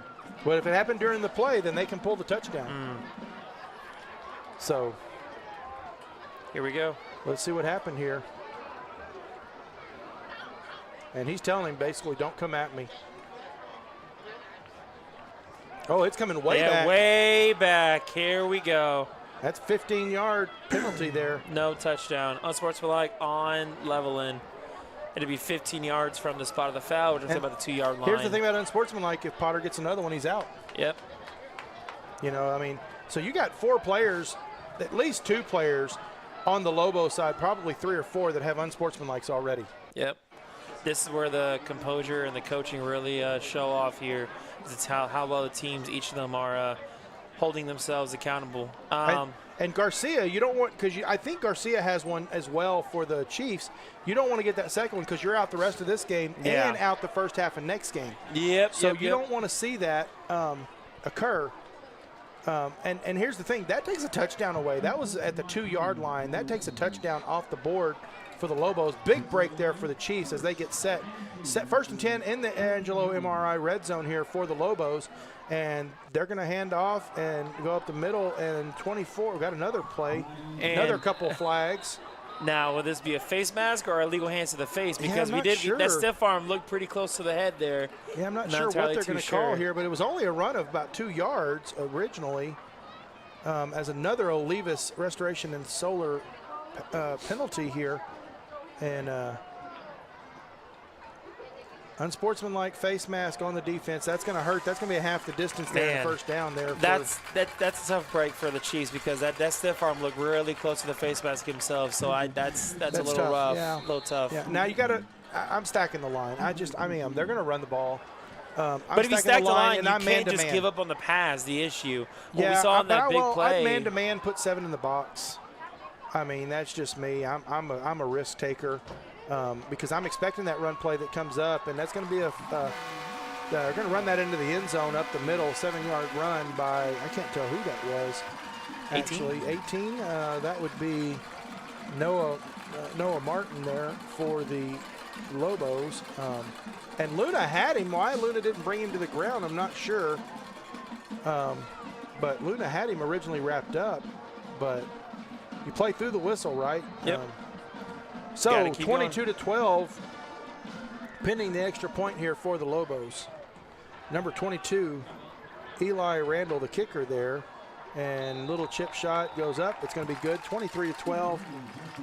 You got to respond with your own touchdown here. Yep. No, that's what it comes down to. Obviously, you had a little bit of tough luck in your first drive in the second half with 8-11 to go now here in the third quarter. You just have to be able to score. You're going to have to score to win games regardless. now you're back where you were previously, 11-point deficit now. The thing that gets me is you had a good stop. You had a good penalty that helped you. And then the next play you commit a penalty of your own that sets up that scoring play. Yeah. You can't do that. No, you can't. You can call it tough break, call it whatever you would like. It's just not what you want to see if you are the Chiefs. You just have to be able to move on and keep rolling. Yeah, and that's just all there is to it. As we're going to have another Scherz Landscaping kickoff come here. I'd like to see a good kickoff return. Your mid downfield. I don't know what they're called. I never got to play special teams, but they're just kneeling the ball at the 35, 30-yard line. I'd like to see them just take it and be like, look like they're going to kneel and then don't and then just go. Yeah. I think that'd be fun play. You get those players. You see the trick plays on the punts. They don't signal fair catch, but they act like they take a fair catch and then they take off upfield. I think that'd be fun to just see it. But anyway. Here comes the Scherz Landscaping kickoff, and it's going to be another short kick. And called fair catch again at the 22-yard line. I mean, run it. What's going on here? Yeah, it could be for a variety of reasons, obviously. It could simply be the fact that, hey, look, just – coaches have probably told him not to do it. Exactly. So you're doing what you're told. That's exactly what it probably is. You're doing what you're told. Yeah. I get it. Now, of course, why that may be the case, maybe it's something we can bring up to the coaches on Monday. Nonetheless, a lot of short kickoffs, Coach. Why aren't you returning? Is there a purpose behind that? Or? Yeah. And it could just be a little bit of conservative there. Could be. As Alviso gets hands off to Ramirez, he's going to go across the 25, taking down about the 27-yard line as he runs to his left and hits a little bit of a hole. Going to be about a gain of about 4. Going to make it 2nd and 6 here, and we're starting to see again positive yardage from the running game again. Yeah, no, it's Is good. there a flag on the play again? There is another Olivas Restoration and Solar penalty, and it's probably in the level of holding, it looks like. But I'm not sure. May have been something. They're looking like it's going against the defense. I'm not sure. Again, confusion here, and it is going against the Lobos. Let's see what the call is here. Chop block. Defense can do chop blocks? Yeah. Cool. Okay. If you hit below at the knees on the lineman, you can't do that. Not on a running play. Yeah, first down, cool. So 1st and 10 here at the 31-yard line as Alviso is going to go downfield. Braylon just misses it, goes right through his hands, doesn't quite bring it in. Probably would have been a big play no matter what. I think he's gone if he catches it. He just has this speed. He's definitely pretty close to it. Oh, my goodness. Looked like the defender was kind of bearing off a little bit. He might have outrun him. Either way, 2nd and 10. I thought it was a well-designed play. So, yeah, it's wild indeed, but nonetheless, we still got to roll the game. Time marches on. We get set, 2nd and 10, 2+2 set here as Alviso takes the high snap, hands it off to Ramirez, who's going to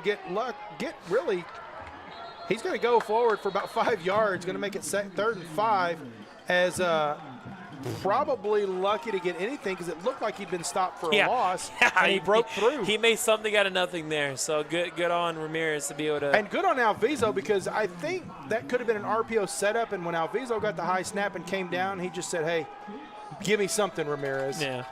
And let him have it. So 3rd and 5 here as we get set, 3-1 set, and we're going to have that play blown dead, probably a false start on the Chiefs, I'm guessing. Yep. Going to make it 3rd and 10. Well, you hate to see that. Flags are not fun. 5 yards doesn't seem like a big penalty. And in the grand scheme of things, at least for this game with all the personal fouls and all that tonight, it isn't a big penalty. But on 3rd down, on 3rd and short, 3rd and 10 changes. Yeah. So that's a costly penalty as we get set at the 36-yard line, 1st and 10. And Alviso is going to be sacked for a loss of about 9 or 10 yards. It just great pressure from the Lobos here. You know, for those who are watching at home, we're curious what's going on here, the difference between the defenses. The Lobos are coming out here in a 4-2-5 defense. This is kind of seen as a basic nickel defense, but it's become a base defense in the evolution of football with the spread offense being a thing. Absolutely. 4 linemen, 2 linebackers, 5 DBs. Now the differences here, why it's being so successful against the Chiefs, is because of the fact that they have 5 defensive backs. That is 5 speed guys who can go against the 3, 4, sometimes 5 receivers that the Chiefs bring out onto the formation. Rio set here for the punt. Gets the punt off. It's up. It's high. And it's going to hit at about the 35-yard line. Kind of flipped the field a little bit for him. You're going to say it went out to 31. Does flip the field for them if you're – so got a final that came in here. By the way, Big Spring now down 28-22 to Snyder. Final coming in, Lubbock Estacado loses to Canyon Randall 50-26. A little bit of a whooping on that Estacado team there. Graham up 45-0 over Lake Worth out there in the Dallas area in the third quarter. That's a little lopsided there. 57-6, Sanger at Bonham, a good friend of mine coaching there at Sanger. His son's a junior out there on the line. Sanger leading Bonham 57-6 in the third quarter. Big score there. As we get set here, as the Lobos line up in another 2+2 offensive scheme, put out, but we got a flag on the play. False start. My Lord. I think the receiver here jumped back before the snap. Yeah, no, that's probably exactly what it comes down to. Sometimes you have to be careful when it comes to these RPOs and these screens. Yeah, he just stepped right back. Going to be 1st and 15 here for the Lobos as they get set. I'm pretty sure that was on Eric Jones there as he jumped back early before the snap of the ball. So we get set here. 1st and 15 for the Lobos at their own 26-yard line. And handoff up the middle by the number 8, Ricky Rodriguez, as he gets taken down by Luna and Monreal. Luna with the initial hit, and good tackle, only gets about 2 yards, going to make it 1 yard, 2nd and 14. Yeah, you know, it's kind of just you're seeing the kind of the fatigue really set in for both of these teams as this night goes on. Despite the time, in real life time, this game hasn't taken quite a toll on both teams. So Winfield steps back and dumps off to Rodriguez, and he dumps off, and number 6, Diego Paez, grabs him and wraps him up right away. Only a gain of about 2 or 3, going to make it 3rd and 11 here. Yeah, I mean, third and long. They're actually, 3rd and 11. But you're going to stick to it here, and that was a dump. Nothing developed downfield. Yeah, but nonetheless, it was a purpose screen. Really, there was a convoy in front of him, but just great job by the Chiefs defense to be able to penetrate the convoy. Hey, and I'm going to take something. That was good wrap-up tackling. Yes, right there. it was. Yes, it was. And so we get set 3rd and 11 here. Rodriguez goes in motion for the Lobos as they all go flying downfield. Incomplete pass, overthrown, 4th and 11, and your Chiefs defense has done their job. Nick Leyva was the one who jumped in tried trying to make an attempt at it. I think he just jumped a little bit too soon there. He might have gotten it if he had jumped a little later, yeah. Right, the Alpha Paving instant replay here showing off the play. I mean, it really wasn't a terrible play call by the Lobos here as that post route was finding the soft spot in the zone. You're right, but listen, I think Leyva had the perfect timing. I just don't think he was quite tall enough to get that far. That ball was way overthrown. I wasn't trying to say that. No. I'm putting that on the quarterback. It was well overthrown as they get the punt off for Levelland, and it hits at the 40 and it's going to take a Lobo bounce, but the Chiefs are going to try to make a return. It's going to be returned to about the 31-yard line. They're going to say 32. And that's where the Chiefs will take over 1st and 10 at their own 32-yard line. No, I'm not taking anything away on Leyva. It was that high. The throw was that high. Yeah, no, and it's because absolutely. they have tall receivers there in Levelland, and so he was trying to hit. They're going to place that at 33. But it was so high, and Leyva gave it everything he could, and he did touch it. Yeah. He just couldn't bring it down. Yeah, no, you could. Yeah, that's kind of what it just kind of came down to at the end of the day. Yeah, no, really so was. 2+2 stack here for the Alviso here at quarterback as he's going to pull the RPO, and he's going to get sacked again. I think this is just Alviso's young. I think you have to see that line getting through like that, and you have to get that ball to Ramirez. Yeah, that 5-yard loss should not have happened. I think he was trying to take that and run it himself. Should have given it to Ramirez. Yeah, I mean that's hindsight's 20/20. Yeah, hindsight's 20/20. But that's what happens whenever you run a RPO offense, such as the Chiefs kind of have developed themselves into. Yeah, you're going to have bad mistakes, kind of just like triple option defense. Could have put Braylon White into motion there, and Alviso's going to be able to step up. He's going to take that himself. As a whole does develop, he's going to get back to the original line of scrimmage and get a couple more. Run of 7 yards as he's driven out of bounds at the 30-yard line, going to make it 3rd and 8. This is the first time we've seen Alviso be able to utilize his legs in this one. It is. We talked about in the pregame how Alviso is really great as a dual threat, but first time he's actually been able to do anything, and that's mainly just because of the fact that the Chiefs have been relying on the run so much throughout this game. A little check-in real quick for your other local San Angelo school. Central putting the whooping on Waco, up 30-6 here in the third quarter as the Bobcats have the Lions deep in their own territory. Big stack here as Alviso steps back, going downfield to Esparza. They're going to say that I'm wondering if there's some kind of penalty coming. I'm not sure. There is a flag on the play. As we have another Olivas Restoration and Solar flag penalty on the play. I'm not so sure that wasn't a little bit of pass interference. I thought he tripped, but there might have been something somewhere else on a holding on something. The placement of the flag is a weird spot. Like, it definitely could be on the trenches. It could be in the coverage. For all we know, it could have been illegal contact. Could have been. Where, Chiefs moving upfield, so this is probably on the Lobos. Pass interference. I told you. I thought there was pass interference. It may not have been against Esparza, but I thought I saw something at the top of the screen that was a little bit of a pass interference, and it was right in that area where that flag was. Right. It doesn't have to. Here's the thing. It doesn't have to be on the intended receiver. No. So the Chiefs are going to continue this drive at their own 45-yard line. No, exactly. And 1st and 10. Fantastic. Big break for the Chiefs. Massive. Because that looked like it could have been an interception. They were, not sure if he caught it or if it hit the ground. I'm not sure. But either way, Chiefs still have the ball. As they get set 2+2 with Alviso in the backfield, put Christian in motion, and little dump out to Braylon White and tell him, hey, try and make something with your legs. Unfortunately, he's going to lose a yard or two. I understand he was open in the moment. I understand that maybe, of course, in the moment, hindsight's 20/20. You see everything from our angle compared to his. I wouldn't have made that throw. That's one of those things where I would try to make something happen, try to scramble outside. Do you think Alviso's gotten a little gun shy after the last couple passes he's thrown downfield? See, it's so hard to say yes because of the fact that his touchdown pass has been downfield. Play there to Ramirez gets knocked. Oh, man. He spun around. I thought a horse collar or a face mask. Well, I thought it might have been a fumble. It's going to be 3rd and 15. The way his body whipped around, I really thought it was a face mask or a horse collar, but nonetheless, we got neither call. So I guess kind of shocked that we don't have a flag on the play. For the we first went time back-to-back plays. I was saying we get set 2+2 for Alviso as we're going to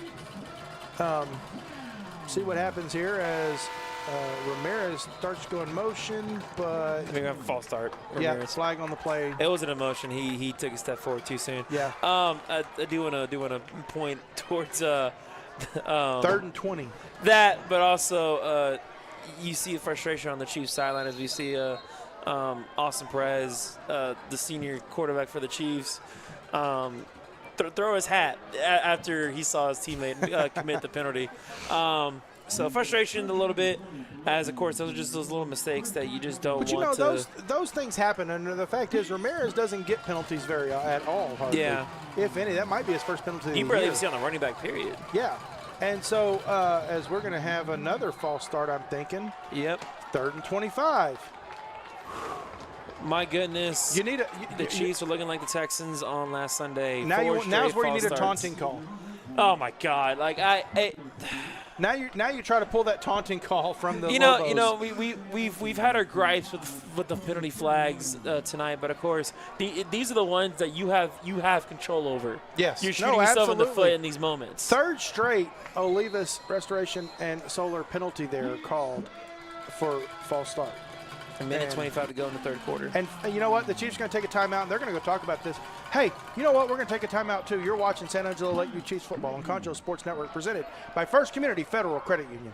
Since 1957, Medical Arts Pharmacy has been your neighborhood professionals, welcoming you when you come in and delivering when you can't. Through all the advancements in medicine, therapies, and equipment, Medical Arts has grown with you to make sure your family has the very latest in care. Today, we can offer you immunizations, all of your medicines in special multi-dose packaging, and compounding right here in your neighborhood pharmacy, where some things have changed with the times, but the best things never will. Medical Arts Pharmacy. Hey fans, check out why First Community is the #1 local auto lender with great rates on new, used, or refinance autos and a variety of payment options. They can help you make your payment fit your budget. So be smart, bank smart. Apply online at 1cfcu.org. That is the #1cfcu.org. Or give them a call at 325-653-1465. Rates and terms based on approved credit. So coming out of the timeout here, 3rd and 25, you don't have a play for this. No. You just want to get some of it back. This is a draw play. This is a screen. This is one of your basic get it up the field plays. Try to make something happen here. Yes, get up the field and pray for, hope for something to happen there. So they're going to get set, and Whitehat's finally going to come into place here. The Chiefs have been set for a minute. You see all the DBs for the Lobos are playing 15 yards back. Yeah, typical. That's what the books tell you to do. And they're going downfield as Alviso is going to take it himself. He's going to get a big play here. He's crossed the 40, 45, and, he's going to get 20 of the 25 yards. What? Now you're 4 down territory. You are. And why not, right? You're the minute 10. You're about to go into the fourth quarter. You're down 2 scores. You have to have a touchdown here. And they're no huddle. They're going to go for it. Go for it. Fourth and 5. Offsides. Free Offsides. play. Go. Wait. They called it dead. Why? Because he hit the ground.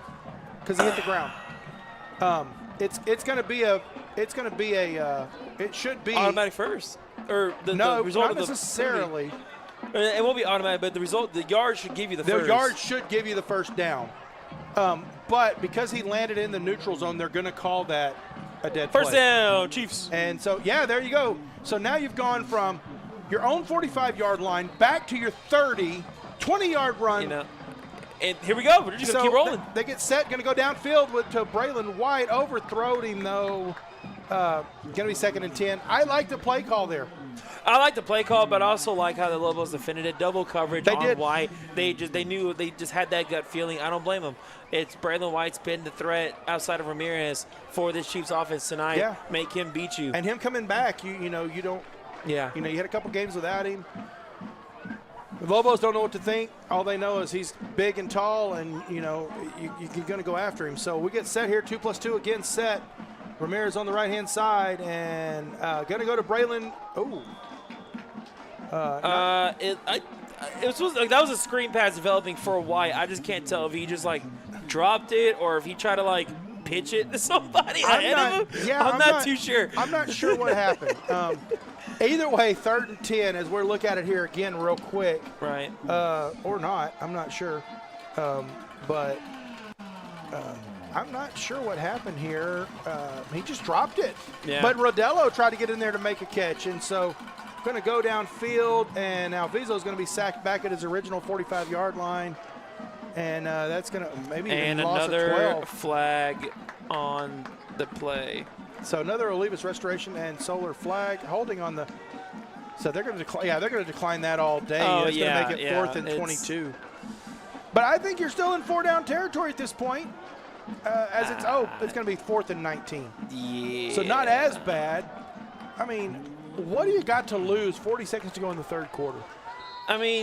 Maybe you got a trick play up your sleeve. Most of the Lobos scores have been based off shorter fields. I agree.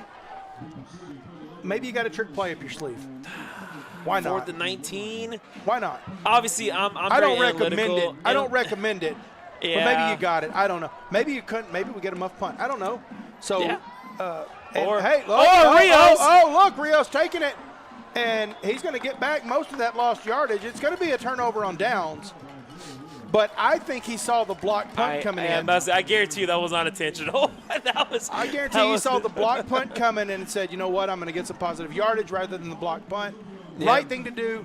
Unfortunately, going to be 1st and 10 from the 47-yard line of the Lobos. Yep. While we await the both teams to retake the field, hey, football fans, would you like to watch Concho Sports Network games on your TV live in high definition? All you have to do is install the CSN, Roku, or Amazon Fire TV app. You can install them now on either device just by searching Concho Sports on Roku and Fire TV. We invite you to check it out to get the best viewing experience.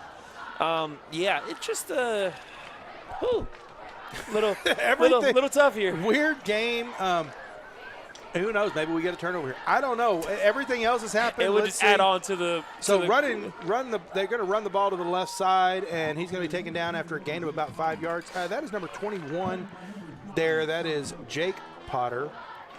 Maybe a brother of Gage Potter, a younger brother. I would not be surprised. Sophomore running back. High school, the chances are pretty high when you have the same chances last are pretty good. Yep, cousins, pretty good. Relative of some Although sort. we know Francisco and Samuel are not brothers. Are not even related. The irony of that is not wild even to related.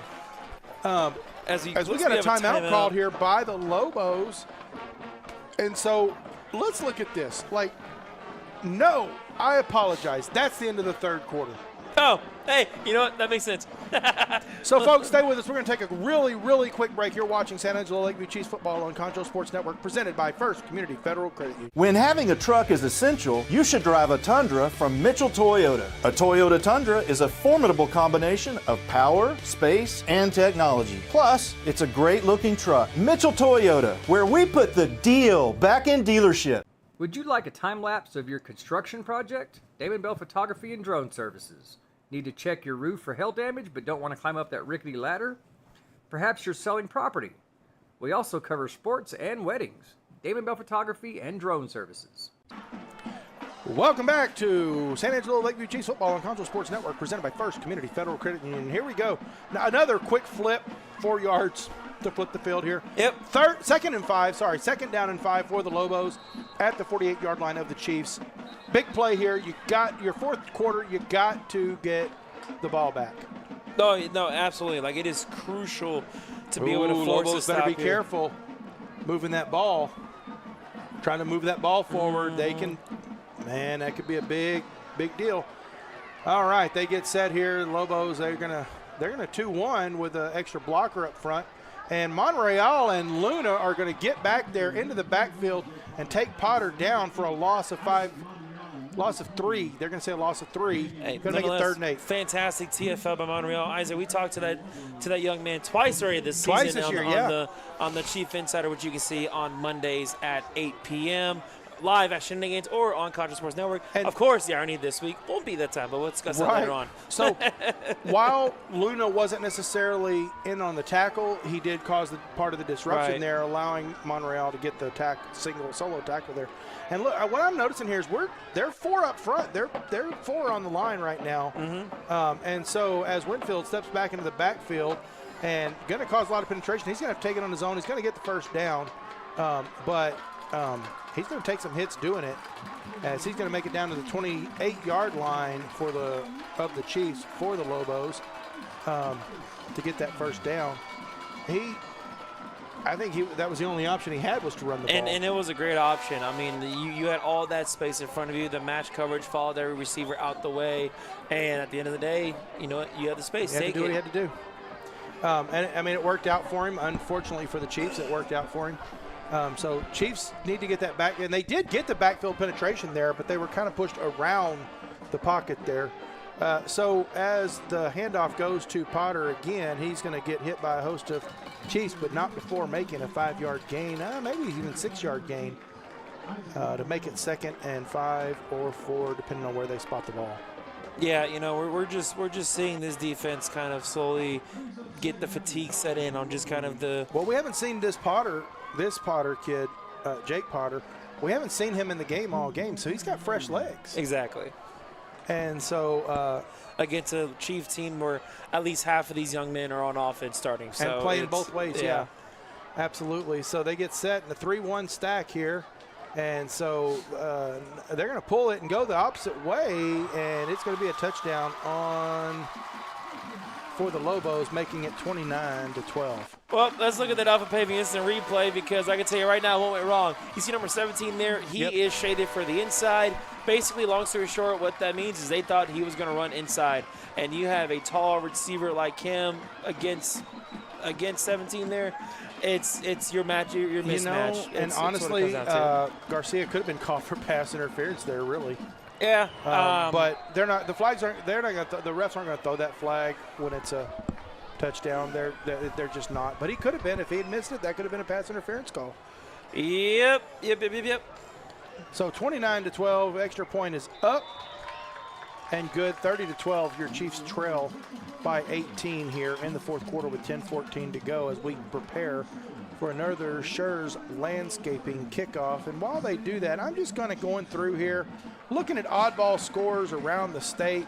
Hey, let's take a look and see if there's anything in the six-man division that just jumps out at us. You know, those six-man divisions, 50-0 Avalon over Waco Methodist. Wow. 60-12 Lubbock Kingdom Prep over Boys Ranch. 60. Here's one. This had to be a 61-1 Lometta over Covington. That means Covington returned an extra point. That's what that means. I mean, that's sure. the final. 60, that's the final. Hey, look, it's not a forfeit. It's not a forfeit. No, it's not. But I can't. You gotta understand something. I'm from Central Texas. I came from 4A and higher football. 61. This six-man stuff is baffling to me. 61-1. Look, you know what? It's one thing to say shutout. I think it's worse to score 1 point. They didn't get shut out, though. No. I really think it's worse to score 1 point. The whole game, all you did was I don't know. You didn't get shut out. Well, look, you're right. You didn't get shut out. But I think that 1 point's a lot more embarrassing simply because of the fact that here's the Schurz landscaping kickoff. And this is going to be returned here as it's fielded at the 15. Braylon White's going to take it across the 25, 30, 40, 50-yard line before he's driven out of bounds to 49-yard line. Let's get back to the conversation. Reason why it's embarrassing for the fact of the 1 point is because the entire game, for all we know, that 1 point could have been, hey, this holder wasn't paying attention, bad snap. You did nothing. Maybe not, except you ran the ball 80 yards because they play on an 80-yard field, except that you ran the ball 75 yards down the field. You ran the ball 70, 75 yards down the field off that bad snap, and we have another penalty on the field, another Olivas Restoration and Solar penalty against the Chiefs. Well, while we wait for this penalty to happen, because my goodness, the 28-yard line. I feel like never mind. Here's a couple more scores, non-six-man related. Not a 61-1 in there? No, I don't think so. El Paso leads Harper 30-7 in the fourth quarter. Sands up 55-54 on Robert Lee in the third quarter. Okay, so Alviso goes to his left-hand side, looking for White, and just makes a bad throw. Yeah. Continuing on the scores here, Mason is pummeling Cristoval 54-13 in the fourth quarter. Brady's up on ING Moore. Is that Ingle Moore? I guessed correctly. Sure. 42-21 in the fourth quarter. Wall trailing Sweetwater 21-12 in the third. Paint Rock falls to Menard. And Alviso going to send this ball downfield, and looked like he had hit Ramirez at first, but then the ball hits the ground, incomplete pass, 3rd and 10. Menard kicks down Paint Rock 54-14. That is final. And then another one, Highland up on Blackwell 60-30 in the third quarter. Ooh. So, no, there's no 61-1 here. I'm sorry. No 61-1, okay. That's probably the first time I've ever seen a score like that, 61-1. That's interesting. What? Hey, what is this? They only got half a safety. So we get set. Alviso steps back out of the shotgun. Going to go downfield, hits his receiver, Francisco Ramirez, who breaks free and is going to get the first down and then some before he's taken down at the 48-yard line. 20-yard reception there by Ramirez. Great run after the catch. This is the first time, as we look at the Alpha Paving instant replay, this is the first time since the first quarter that you see the Chiefs attack the middle of the field. Yes. Why is that? I don't know. It may But be it because the worked. pick scared him off. I'm not too sure. But, yeah, like, it worked. And we've seen this happen where, like, the Chiefs have been able to piece together drives, score on these types of plays, and you're just kind of leaving it be as we are coming back. There is a timeout on the field. So let's see if we can find some other interesting scores here. Yeah, please, find another 61-1. In the six-man, 52-0, Lingleville over Cranfill's Gap. Never heard of those schools. Never in heard my of life. those. Oh, man. It's very best playing if we're looking at six-man a local schools. score. Rotana Moran, 64-14. Rotan taking the win there. 70-26, Runge over Corpus Christi Coastal Christian. I'm going to nod my head and act like I know any of these schools. Well, Corpus Christi, that's obvious. Okay, Rotan's cool. up north. Oh, fantastic. of us. Fantastic. Yeah, that's six-man Division 1. Let's see what's in six-man Division 2. Where's very best? I know them. That was my first exposure to six-man football. Very best. So give me that. By the way, Highland and Blackwell, that's a six-man game. That's a six-man game. Okay. Yeah, so is the Paint Rock. Paint Rock six-man? Yeah. I thought they're 2A. No, they're six-man Division 1. So Then where you know. we get set here as they come out of the timeout. 1st and 10 from their own 48-yard line. Jumbo package like setup, and Alviso is going to take it himself, completely designed for him. Going to get 7-8 yards on it. Going to be 2nd and 2 here. Completely designed run there for Alviso, and a good run as he goes positive 8 yards. We did have a request for if our producer's asking if we can find the Ozona score. Ozona score. That's going to be 2A. That's if I'm going to be not 2A. mistaken. All right. So let's see here as we get a 2+2 short stack, I call that, where they're both in close, but it's going to be they're going to call it a sack. They're going to It's call it a progress. sack, Yep. and it's going to be at the original line of scrimmage, going to make it, he lost 7 yards, going to make it 3rd and 9. Alviso looked like he was going to get out of it, though, but yeah. either way, let me see if I'm looking for that Ozona score. Ozona leads Miles 34-28. There you go. So a little bit of excitement for our production crew over there. in the 4th quarter. And so here we go. They get set for this 3rd and 9 play here. And going to hit Braylon White as he's going to get up the field and going to be close to the first down after a gain of about 8 or 9. And looked like he might have fallen forward and gotten the first down. We're going to see what they call here as we look at the Alpha Paving instant replay here. And this is all Braylon White on his feet right here. He didn't even move. He was behind the line of scrimmage when he got the ball and just dumped in front of his defender there. Yeah, that's a first. I think it's a first down. We're going to see what they call here. They do call 1st and 10 at the 42-yard line. 8:22 to go. And 8 and counting as they, fumble on the play as Alviso wanted to give the ball to Ramirez, and Ramirez apparently did not grab it, and Alviso falls on it real quick. Going to be a loss of about 4 yards. We are seeing a lot of mistakes here from the Chiefs, and that's something we're probably going to talk about too, whatever coach we get on the Chief Insider Show on Monday.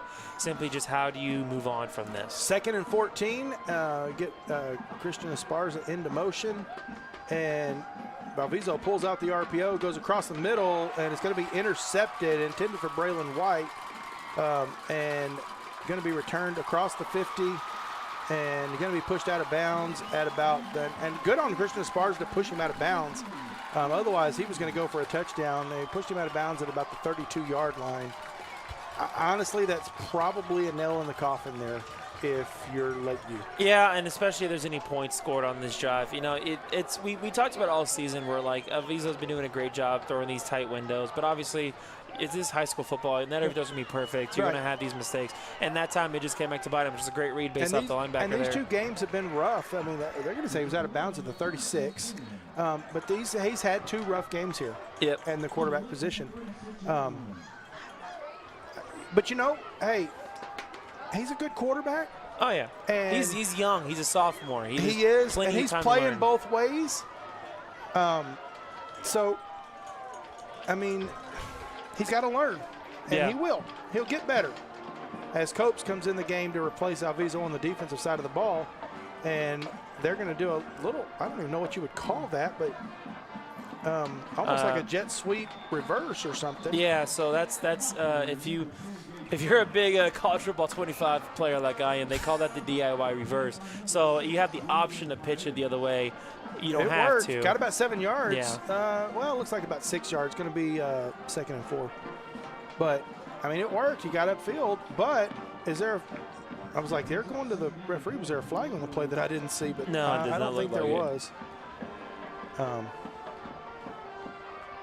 As we're not just looking at a kickoff spot. Yeah. I was wondering if we had a man down that we didn't know about or something. Either way, here we go. Uh-oh. We get set Trio. three to the trio to the right-hand side. And sure enough, there it is. And we got a flag on the play here already. And he gets to about the 10-yard line. Currently, as it stands on the field, we have another flag. We have 2 flags on this play as the ref threw the hat after the play out of bounds. I don't know if we have. I think we may have a holding area play, and maybe some after the play contact.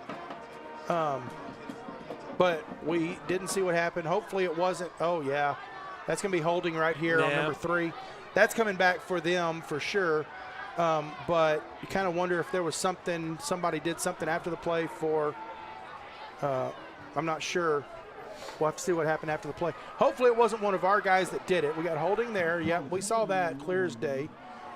After the play, so that's 10 yards coming back, personal foul against Lakeview. That's going to be a first down. That was the late hit out of bounds. You saw at the very end there. And why? Play. Yeah. Answer me this. Why? There is no why. I mean, there's nothing that we're going to be able to say or be able to justify that. There's just no reason for that. That's just not being able to hold your composure there. Yeah, I mean, you got 10 yards, you pushed them back, and then you gave them a first down. Yep. Not the best. Not what you want to see if you're the Chiefs faithful. But 6:33 to go here in the fourth quarter. And once again, line. this little trio said, I've been telling you, they've personnel outmatching you. 21-yard line here, 1st and 10, as it's going to be a handoff to Rodriguez up the middle, and he's going to run in for the touchdown. What are they? Yeah, they're going to give him the touchdown there. 36-12, pending the extra point here. I don't. Yep. Folks, I don't know what to say here. I mean, you cannot commit those after because he was way out of bounds. He had to have been way out of bounds before when they hit him. No, and that's a play that the coach is going, what are you thinking? Yep. He's clearly out of bounds. There's not much that can be said and done there. That wasn't, it's one thing when the play takes you there and you hit him out of bounds in the heat of the play and he's a couple steps out and you hit him late. That's one thing. That was not the case here. Nope. It was not, and definitely some frustration on that Chiefs sideline there. And the extra point is up, 37-12, down by 25, going 6:21 to go here in the fourth quarter. 56-0, Spearman over Shamrock, the final score there in Division 2A there. Looking for any weird scores. Just trying to find something, not a whole lot in the 2A division. Well, while you figure that out, hey, Chiefs fans, we want to let you know that if you're in the market for a new car or truck, go see the folks at Mitchell Automotive Group. That's Mitchell Toyota on Knickerbocker Road and Mitchell Buick GMC on Sherwood Way. Here you go. Flatonia. Oh, God. Never heard of Flatonia. Where the heck is Flatonia? No idea. In 2A Division 1, down in the third quarter to Ganado, 70-0. So TLCA suited for somebody else this week. I guess. Ropes 44-0 over Forsyth. Oh, goodness. Some little bit crazy scores out there. 6A had some great scores, and then they just kind of evened out. There's all jokes, of course. One of our producers attends TLCA, so yes, we got to give her. It's all we got to give her a little bit. So here we go with the Shurs landscaping kickoff. Another short kickoff, but it's returned this time across the 40 to the 45-yard line there. Who is that on the return as we wait for them to get up? That is Rios. Okay. Hey, you know what? Maybe the reason the returns haven't occurred before is because it wasn't someone they trusted with the ball. Maybe. And Rios has been back to get the reception, get the kickoff. So yeah. A lot going on there. Yeah, 45-yard line as we get set. Looks like it's going to be a 2+2 set. Just going to be a matter of where Ramirez is going to be on the left-hand side there of Alviso. Stretching the field pretty good here. Copes goes into, or I'm sorry, that's Whitfield going into motion. He's going to get the ball. And he's going to get back to the line of scrimmage, and that's it. Yeah, after that second quarter, there's just been no answer for this Lakeview offense against Levelland. There's not. They've been trying everything that they got in terms of that they usually run, and obviously Levelland's been prepared for just about everything. Well, let me tell you, Levelland's big though. They're big on their line, they're fast on their line, and their D-backs are tall. That's just a fact.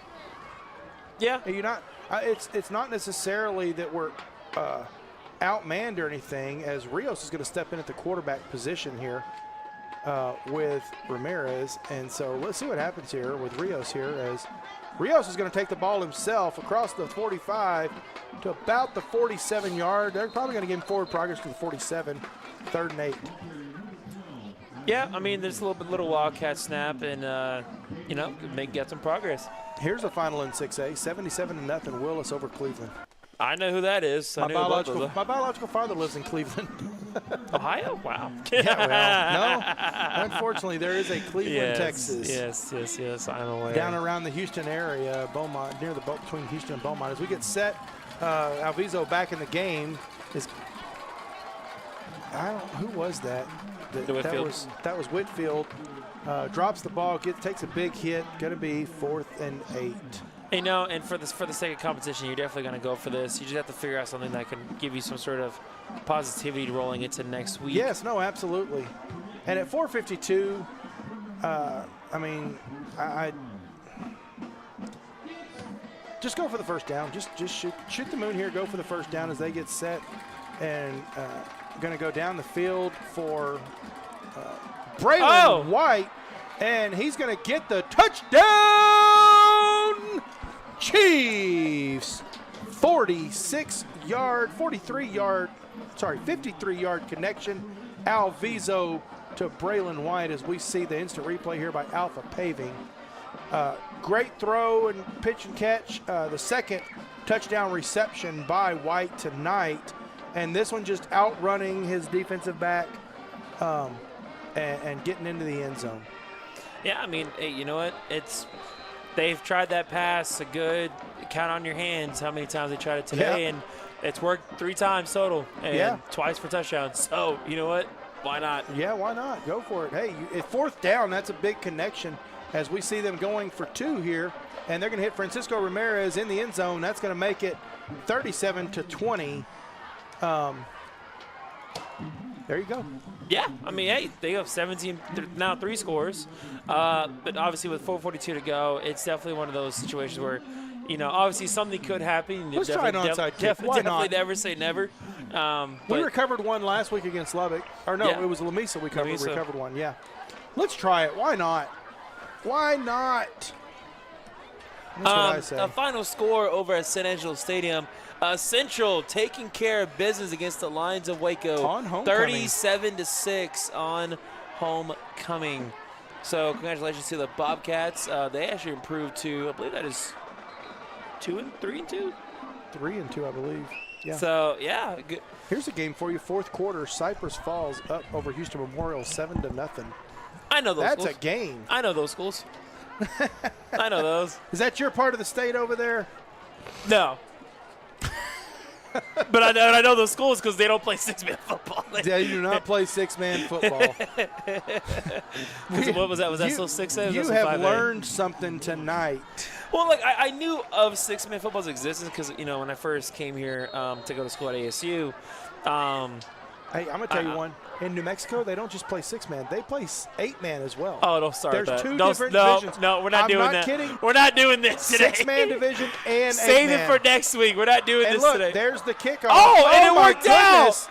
Onside kick recovered by Isaac Monreal as it bounces off of the Lobo and bounces back into Monreal's hands. That's the second kick that's bounced into Monreal's hands tonight. Oh, my goodness. And we're going to see this replay and then take a break. And the Chiefs are going to take over First and 10 at the 47-yard line of the Lobos, but we do have a player down.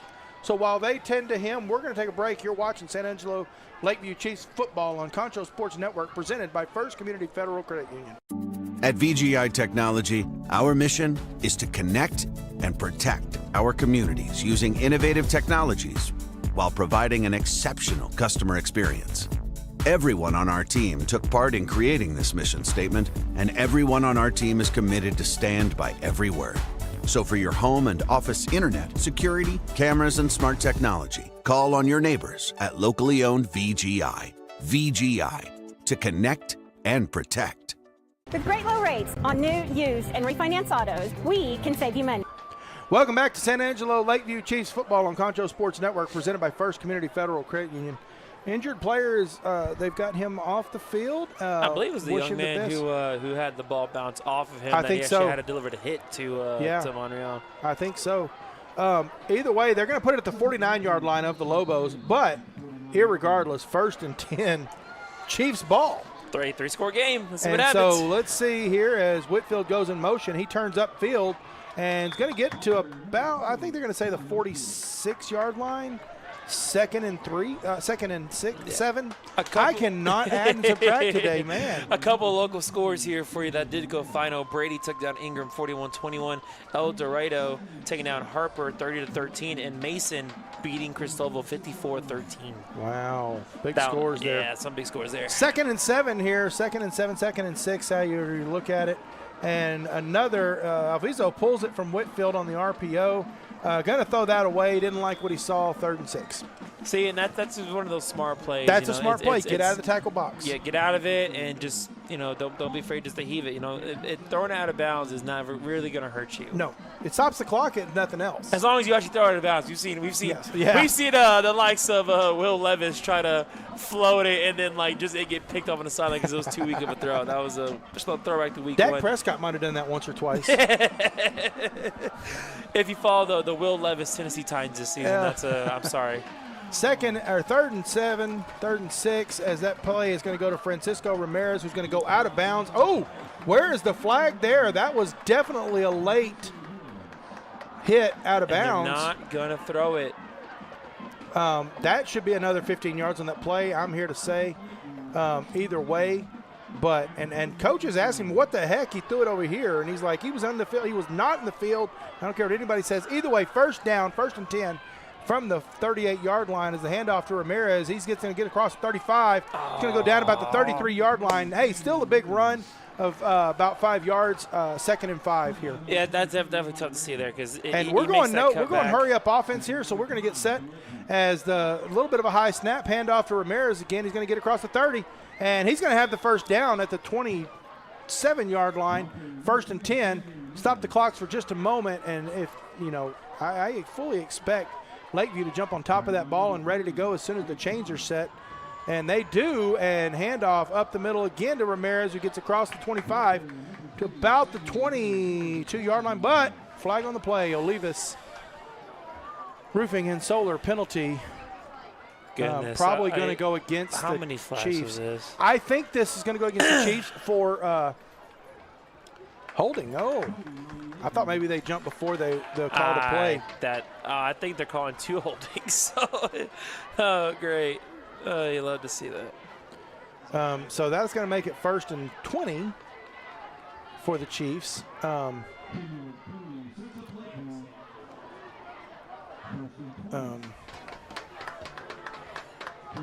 Here we go as we get set here now. They're going to start the clock, and the Chiefs are going to set for this 1st and 20 play here. And so Alviso gets the ball. He's going to pull it from Ramirez and got the defense to bite a little bit as he's going to move up the field across the 35.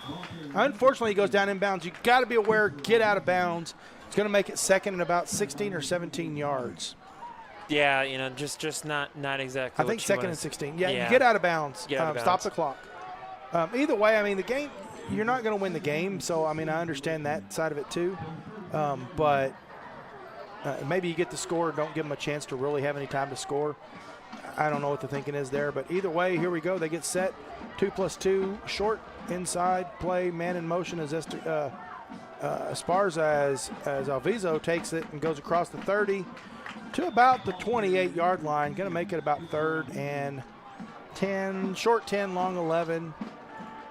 Or short 11, long 10. Yeah, but we do have a Chief down on the field. He's going to get up. He is working his way up. That's 75. That is Jay Roman. He's going to make it to his feet. And the Chiefs will call a timeout here as well. Yeah. So let's see if we can find any more weird scores. I can't believe you didn't know that there's 8-man leagues. I don't want to get into this right now. You've My never brain heard can't that? take this. No, of course not. I follow 11-man football. I live in the great state of Texas. Yeah, I barely knew understand 6-man football was a thing until 5 years ago. Like, here's some schools: Bushland and Dumas, 42 each in the 4th. That's two good teams. Dumas. That's 2 good teams. That's way up on the Oklahoma border up there. Yeah, and I know I've heard of Dumas. I've done some softball games up there in Dumas, and that's a long drive, even from Snyder, even longer drive from here. That's for sure. I'm here to tell you, that is a long drive. You don't even get radio stations in Dumas from Texas. All the radio stations are from Oklahoma. So just give it to Oklahoma. Yeah, I might as well. So it's going to be 3rd and 11 here for the Chiefs as Alviso steps back. We got a flag on the play already, and looks like it's going to go to Ramirez. On the field, it's a first down. That's to Whitfield. I apologize. On the field, it's a first down, but flag on the play. Another Olivas restoration and roofing you couldn't penalty. tell what was on the field there. But they're moving it. I don't know what the flag was, but it is a first down. It's against the Lobos. First down for the Chiefs at the 15-yard line. Fantastic. And our 14-yard line, I should say. So that's where they'll continue with the ball. 1st and 10. 2:19 to go here in the game. And so Alviso back there puts Whitfield in. I'm sorry, that is not Whitfield. That is Rodella in motion. And the ball goes to Christopher Rodella, who's going to get taken down at about the 13 or 12 yard. They're going to say 13-yard line after a gain of about 2. So, second down and about 8 or 9 to go here. They'll call it 9. Yep. And Christopher Rodella there with the 1-yard reception as Wade gets set again. 2+2. Taking a little longer, 1:37 to go and counting. And Alviso just throws it short to Rodella. Rodella a little out swing route back and just throws it short into the ground. 3rd and 9, if nothing else. Stops the clock for you. Yeah, about a minute and a half to go here, so this is mainly just to for the sake of. I mean, a 10-point loss looks good doesn't look terrible on paper after the way you played. They don't ask you how you got there. I don't want to say after the way you played, but after the where as far as you were down, and that's going to be a flag on the play. Another Olivas restoration and solar penalty. False start on the offense. Repeat 3rd down, 3rd and 14. That is going to be one question I have for during the Chief Insider. Just the flags. What do you do to limit it, stop it? We will have a timeout. Keep in mind, we are the Chiefs are in the Angelo MRI red zone as they take a timeout here while they're on the 18-yard line. Our apologies to Angelo MRI. I missed that they were in the Angelo MRI red zone. Well, it's all right. We got it out there. It's all that matters there. Yeah, they don't ask you how you got there. They just ask you what the final score was, right? Yeah, they do. So it's going to be a lot easier for us to talk to Coach, either Guevara, Cortez, Alambar, whoever else. To be like, hey, 37-27, a lot of flags. What happened? It's hopefully. Yeah. I'll tell you something. As I go through these scores, just kind of looking at scores around the state and everything, a lot of shutouts tonight. A lot of shutouts. 28, 21, nothing. Seen a few 50+ to nothing. But a lot of shutouts around the state that I'm seeing. Crazy how many shutouts I'm seeing. Yeah. I mean, it's with the number of high school teams there are here in the state of Texas. I'm not surprised. Yeah. Like these weeks, sure they don't happen as much, but with the number of schools that play this great sport, like it's gonna happen. Yeah. So we get set here for 3rd and 14 as Alviso rolls out to his left, and he's going to take it himself and going to stay in bounds, go out of bounds around the 10-yard line, maybe earlier. Yeah, they're going to say he went out around the 12. It's going to be 4th down. You go for it. Why not? Yeah.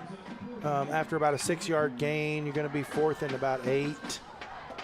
I thought he went out like right there, but I guess not. And they're going to say, I think he's out at the 10. I know. Yeah, I would have definitely said the 10, but they're going to say the 12. So whatever that means. Yeah, 4th and they still can get a first down here. You sure can. That looks to be about the 4 or the 5. And so they get set in a 3 stack on the right side, and they're going to go. Oh, touchdown! Chiefs! Christian Esparza on the 12-yard touchdown reception from Alviso. And I don't know what happened here. I think there were just too many eyes in the backfield that allowed Esparza. I mean, first off, I mean the secondary linebacker, whoever that is, was there that made that initial jump. Great job. We do have Esparza is still down, so we're going to take a quick break. Stay with us. You're watching San Angelo Lakeview Chiefs football on Concho Sports Network, presented by First Community Federal Credit Union. With great low rates on new, used, and refinance autos, we can save you money. First Community has great payment options and low prices for GAP, extended warranty, and credit life insurance, so we can make your payment fit your budget. Contact First Community for your auto financing needs. At Schertz Landscape, we care about the quality of trees that you put in your landscape. Therefore, we grow our trees here locally in the Concho Valley. As a certified arborist, I not only care about the quality of your tree being planted, but I am also qualified. Welcome back to San Angelo Lakeview Chiefs football on Concho Sports Network, presented by First Community Federal Credit Union. Esparza is up and off the field, and we're grateful for that. Going for 2 here to make it a 9-point game as Alviso's in the backfield with Ramirez, and they're going to give the ball to Braylon White around the end, and he is going to. Oh, he lost the ball. Oh! That's going to be a penalty. Has to be. Oh, my goodness. He just got suplexed. That's going to be a penalty, and they're going to redo this again from the 1-yard line as we see the replay here. Something's 3 flags are being thrown on the play. You had the ball. Oh, you know what? So here's what's going to happen. That's going to be an after-the-play penalty. Oh, Lord, yep. There's a whole lot of extracurriculars going on here. That's going to be an after-the-play penalty because the ball was out of bounds and the play was already dead with the ball out of bounds. So it's going to be no good on the try is what I'm expecting. Oh, my Lord. But here's the thing. If there's any penalty against Lakeview, why? You're down 11. There's no cause for it. I mean, you're going to bat for your teammate. That's what it comes down to. Yeah, but your buddy just got suplexed or the play was over. I agree. But you got to have an ejection in this game on the part of the Lobos. Yeah, somebody. And he's telling. Coaches. Oh nope, he just did the motion. He's doing this. Somebody is leaving this game. Somebody's leaving the game. And the fact that the coach from Levelland is all the way across the field, he can be penalized for that too, even though he's trying to pull his players off the field. Yeah. He can be penalized for that. Now, whether or not they choose to do that. Person on the field here. Maybe that could be a worker for the game or something like that. Yeah. So it's going to be it's a no good because the ball was out of bounds. He's already telling Coach Guevara it's no good. But after the play, unsportsmanlike on the defense. After the play, another unsportsmanlike on the offense. This guy's going to get tossed. A Chief has been tossed. Who got tossed is the question. I'm hoping it's not Braylon White because then he'll be out for the first half of the Burnett game. Right. Burnett. Sorry. While we try to get word from our crew on site, a couple of local scores for you. Wall continues to trail Sweetwater 12-21 in the third quarter. Sands leads Robert Lee 74-62. There's your high score game in the fourth. And then final, Highland takes down Blackwell 66-44. Usually you'll see them walking off because they'll usually take them to the locker room. I don't see anybody walking off the field at this point, so I'm not sure who it is. They're offsetting, so there's not going to be any yardage or anything on the kickoff, because that could have been, if it had been 2 against Levelland, we would be kicking off from their 35. Yeah. Yeah, we're onside kicking that, trying to get it. Yeah. Make it a 2-point, 3-point game. No, we're trying to figure out who. But I'm not sure. Ejected. I guess whoever doesn't come on the field. I mean, yeah, it had to be somebody that like either came from the sideline to intervene or. Now remember, Roman Garcia already has 1 unsportsmanlike on him tonight. Yeah. So if it's a second unsportsmanlike on him, the interesting thing is he's only out for 1 minute and 15 plus the first half. Yeah.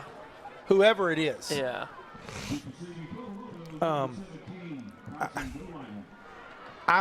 Look, I'm not trying to down or insult anyone at Levelland. I've never enjoyed going to Levelland games because every time I turned around, this is what I saw. What's that? We're not seeing the player on the field. Sometimes you see it. Sometimes they don't. Sometimes they just sit them and take their pads off. Yeah. Fact is, he just can't come back into the game, and that's all the referees are going to tell him. He can't come back in the game. Yeah. So I'm not sure who it was. Either way, down by 11, 1 minute 15. Kick another onside kick for fun. I mean, yeah, that's what it could. I mean, minute 15. Throw a few down the field. Come by 11. I mean, why not? I mean, you got one. You hit one kid in the chest and got the ball back. Why not? Let's see what and happens. I guarantee you he did that on purpose. He was trying to hit that guy. Oh, for sure. So, and they're setting up with the two kick setup. Everybody's up there except one guy. So it's. Yeah, they're expecting an onside kick as well. And there it is. And almost did it again. Almost did it again to the same guy. Oh, my goodness. Oh, no. Flag. Another flag. Oh, my goodness. Oh, my goodness. Get him out of there. And, oh, my gosh. Serious, like, come on. What are you doing? And he's telling him it's number two. I'm not sure what it is. Number 2 for them.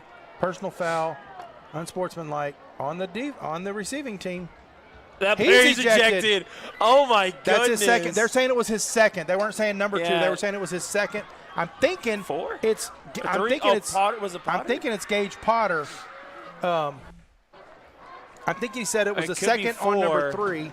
Could be number 4 because he just ran out to the sideline. It could be number 4 because Potter's staying out there, so maybe it was Landrum. But yeah, this is what happens. And Leong's like, "Come on!" He's like, "No, he's out. He's gone." And look, you've already won the game, coach. This is my thing. You've already won the game, coach.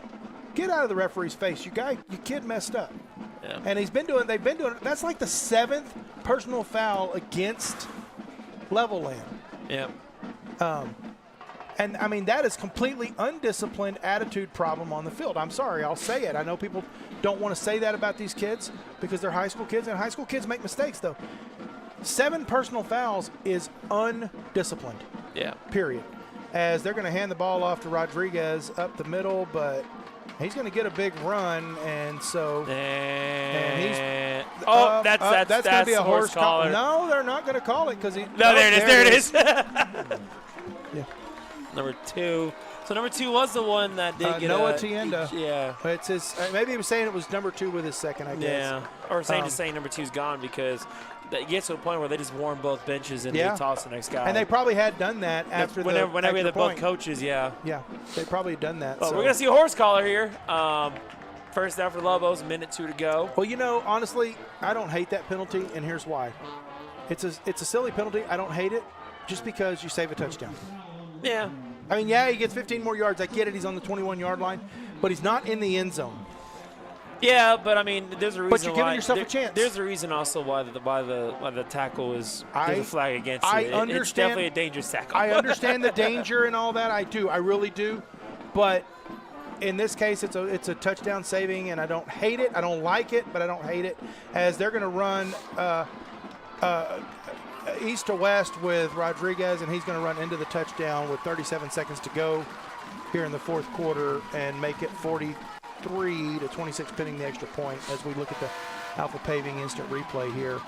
But look, again, number 57, Raleigh Roman back in the backfield, forcing him from going upstream and forcing him to have to run east to west. Unfortunately, it worked out for him. Unfortunately for the Chiefs. So, yeah. Look, Levelland's going to walk away with the win, but if I'm Coach Leong, I'm not happy with this win. No. If I'm Coach Guevara, I'm not happy with this loss either. Honestly, it gets to a point where, it's hard for us to dictate what the other coach will or will not feel like. But we do know that, obviously, not only is it just a loss for Lakeview, but, it's the fact that, it's a loss in this manner, with the fact that, sure, you can say that there's some things that didn't go your way early on, but there are some undisciplined things from your own players. Both sides. And it's not even a behavior thing, just the fact of the false starts, the holdings, I agree. It's like you shot yourself in the foot so many times. Various times in this game that it would have been difficult to pull out a win here. And honestly, it is very much not necessarily a miracle, that's not the right word by any means, but it's more the fact that it just goes to show what happens for this game being as close as it was for as long as it was. Yeah. And you clawed your way back into the game in the first half, but I think you said it best. You shot yourself in the foot in the second half. Yeah. With the penalties, and look, here's the thing: you knew coming out in the second half that the referees had hair triggers on these penalties. Mm-hmm. You knew that, but you know what? Levelland knew that too. It's just as simple as that. As we get set here for the Schurz kickoff, Schurz Landscaping kickoff here, might be the last kickoff of the night. I'm not sure. I mean, yeah. But this has been a crazy game. We might get a touchdown in 10 seconds. I don't know. We might get a touchdown here. I don't know. Let's find out. As we get set and the kickoff goes down the field and looks like it's in the area. Oh, well. Lord. Well, we had to see something. And that was, okay. What are you going to do? Honestly, they've only got 2 timeouts. I'm kneeling the ball. It's you can't when you're when you're down. You run the clock. You hand it off. Let the clock run. Ideally, you just make this one handoff. I don't even hand it off. I just kneel it, and here's why. I don't allow anyone to get chippiness and get another ejection. I don't allow for that opportunity. And that's a fair way to see it, but in the sake of this, it'll just be a handoff, it'll be a tackle, and stop the play.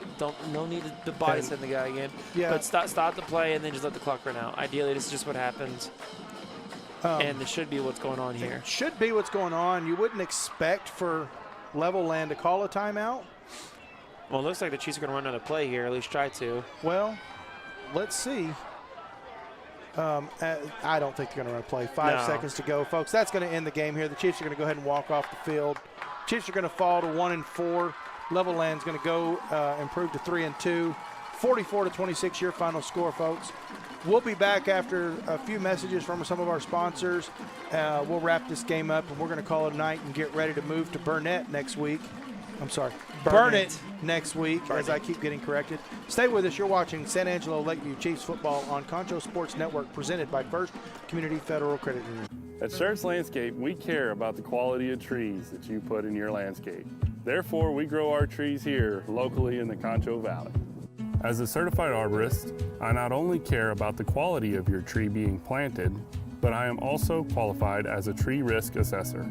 I can evaluate the health of an older tree or the risk that it may have to you and your property.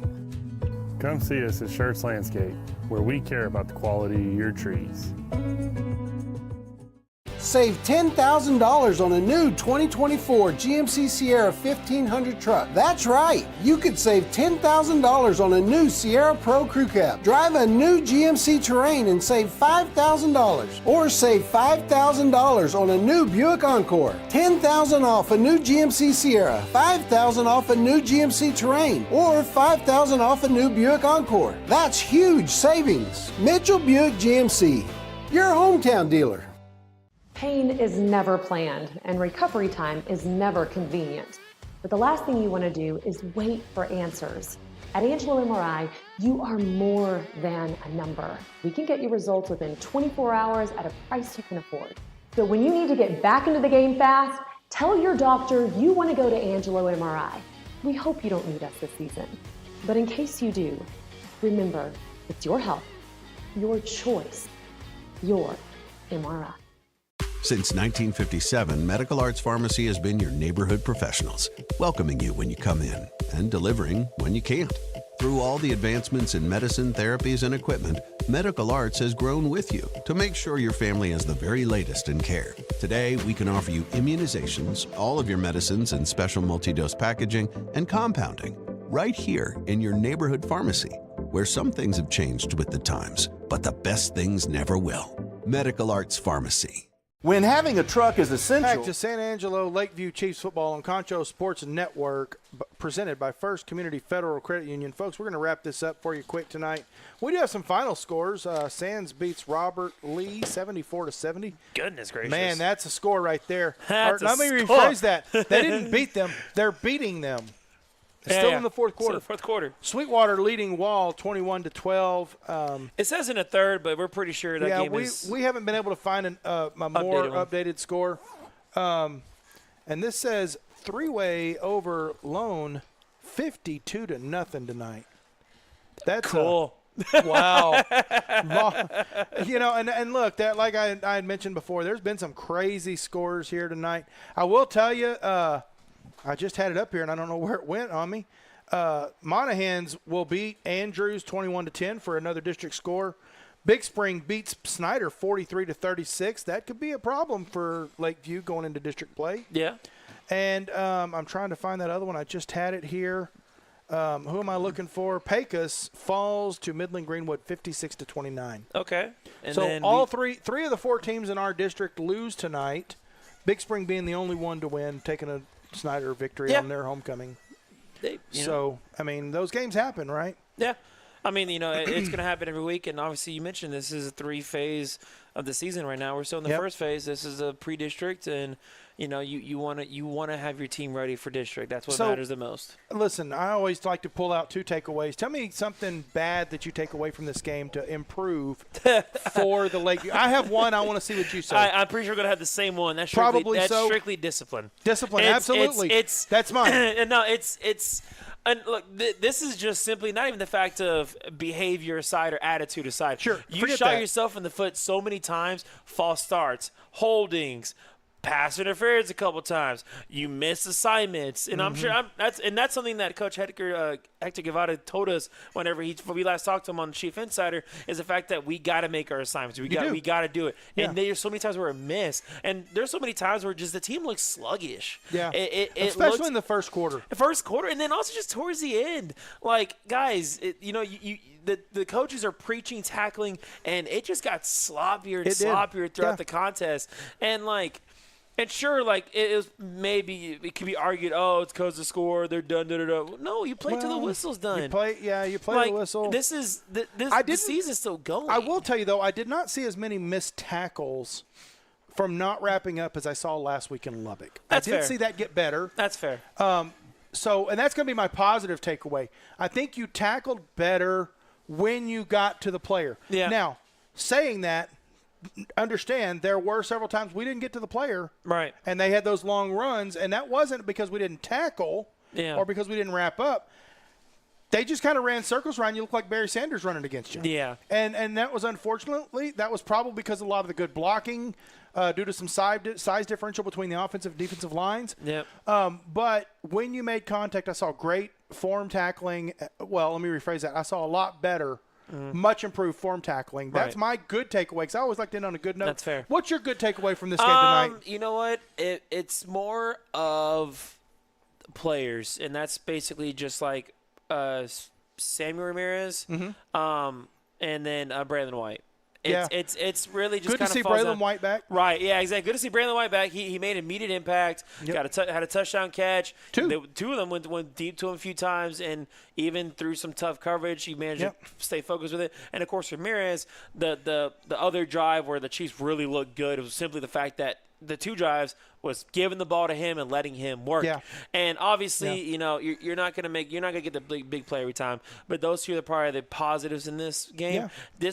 There's a lot of there was definitely some negative, and there's just a lot of Now let me ask you this: how much do you think? There were had to be at least 7 personal fouls called on Levelland. Oh my goodness! How much do you think that plays into the psyche of the Chiefs to kind of demoralize you a little bit that they're playing that way? It's because a lot of people will walk away and say that Levelland played a dirty game that way. It's a tough way to it's tough to analyze it, right? Because at the end of the day, it all falls down to composure on your own sideline. Sure.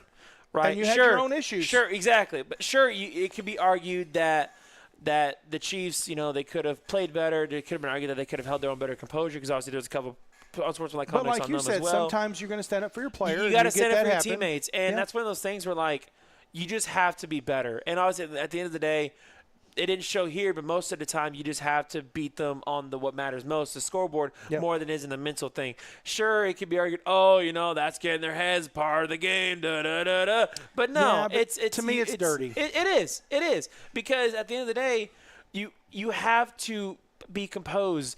These coaches, if you're trying to play the next level, they want to see it. They look at that. They want to see composure within you with their adversity, whether it's on the scoreboard, whether it's on the field. Hey, for example, we were looking at, oh goodness, who was I thinking of? It was one of our guys who barely got targeted today. Goodness gracious, it wasn't Esparza. Oh, man, it's going to blank on me. But we had a guy today who usually gets targeted Munoz gets targeted pretty decent. Now, of course, he made an impact on defense. That's great. Sure he did. Absolutely. But in offense, he barely kind of took him out of the game. Yeah, kind of. But obviously, we just kind of hinted at it. He made the play on defense. Mm-hmm. He had a great pick. He had a couple plays where he had pretty good coverage. Obviously, we already talked about during the game. Levelland just has some really big receivers who also played defensive back. They did have big receivers. But coaches see that. We didn't see him much in those pileups. Right. He was there trying to be there for his teammate. He was doing his job as best he can. But it's just a and I'll tell you, I look at this Lakeview Chiefs team and I see players like Braylon White, who could possibly get a chance to play at the next level. Maybe not D1, but maybe at the D2 level. Maybe at an NAIA level. Yeah. Esparza could play at a D3 level probably and get a little bit of playing time. I'd be surprised if in 3 years you don't see Alviso getting an opportunity to play somewhere, depending on how he progresses. I think Isaiah Rios could make an impact somewhere. He's still a junior. Yep. You got some players that can play at the next level. Mm-hmm. They may not start right away, but they can make an impact at somewhere at the next level. Yeah. What I'm not seeing is consistency. Yeah. It just comes down to consistency for me. No, it does, and that's something we'll have to talk about with Coach on Monday during the Chief Insider Show, which you can watch at 7 o'clock. 7 o'clock on this Concho week, Sports Network on Monday, live from Shenanigans. It is getting pushed up an hour to 7 o'clock due to the fact that Central is on bye. Yep. So they will not have a show on Monday. But, partner, any last thoughts before we send it off? No, we're going to be going to the Chiefs will be heading out to Burnett. How far is that from here? You tend to know a little bit more about that place than I do. Yeah, so it's from here directly. It'd be about 3 hours. That's a long trip. Central Texas, yeah. But that's about a 3-hour trip up to Levelland as well. Yeah. So, yeah. But they'll be heading up to or out by bus probably a little bit. It'll be east. They'll be heading out east to Burnett next week to take on them. Burnett won tonight, 23-17 over their opponent. They go to 3-2 on the season. So should be a good matchup. Yeah, we'll see what happens. Yeah. And then they'll get ready to come home for homecoming. Yep. Against Brownfield. Mm-hmm. And so Brownfield should be an interesting contest. based Certainly. on looking at a lot of different things. But I mean, I easily think that Lakeview can outperform last year and really make a run at a possible.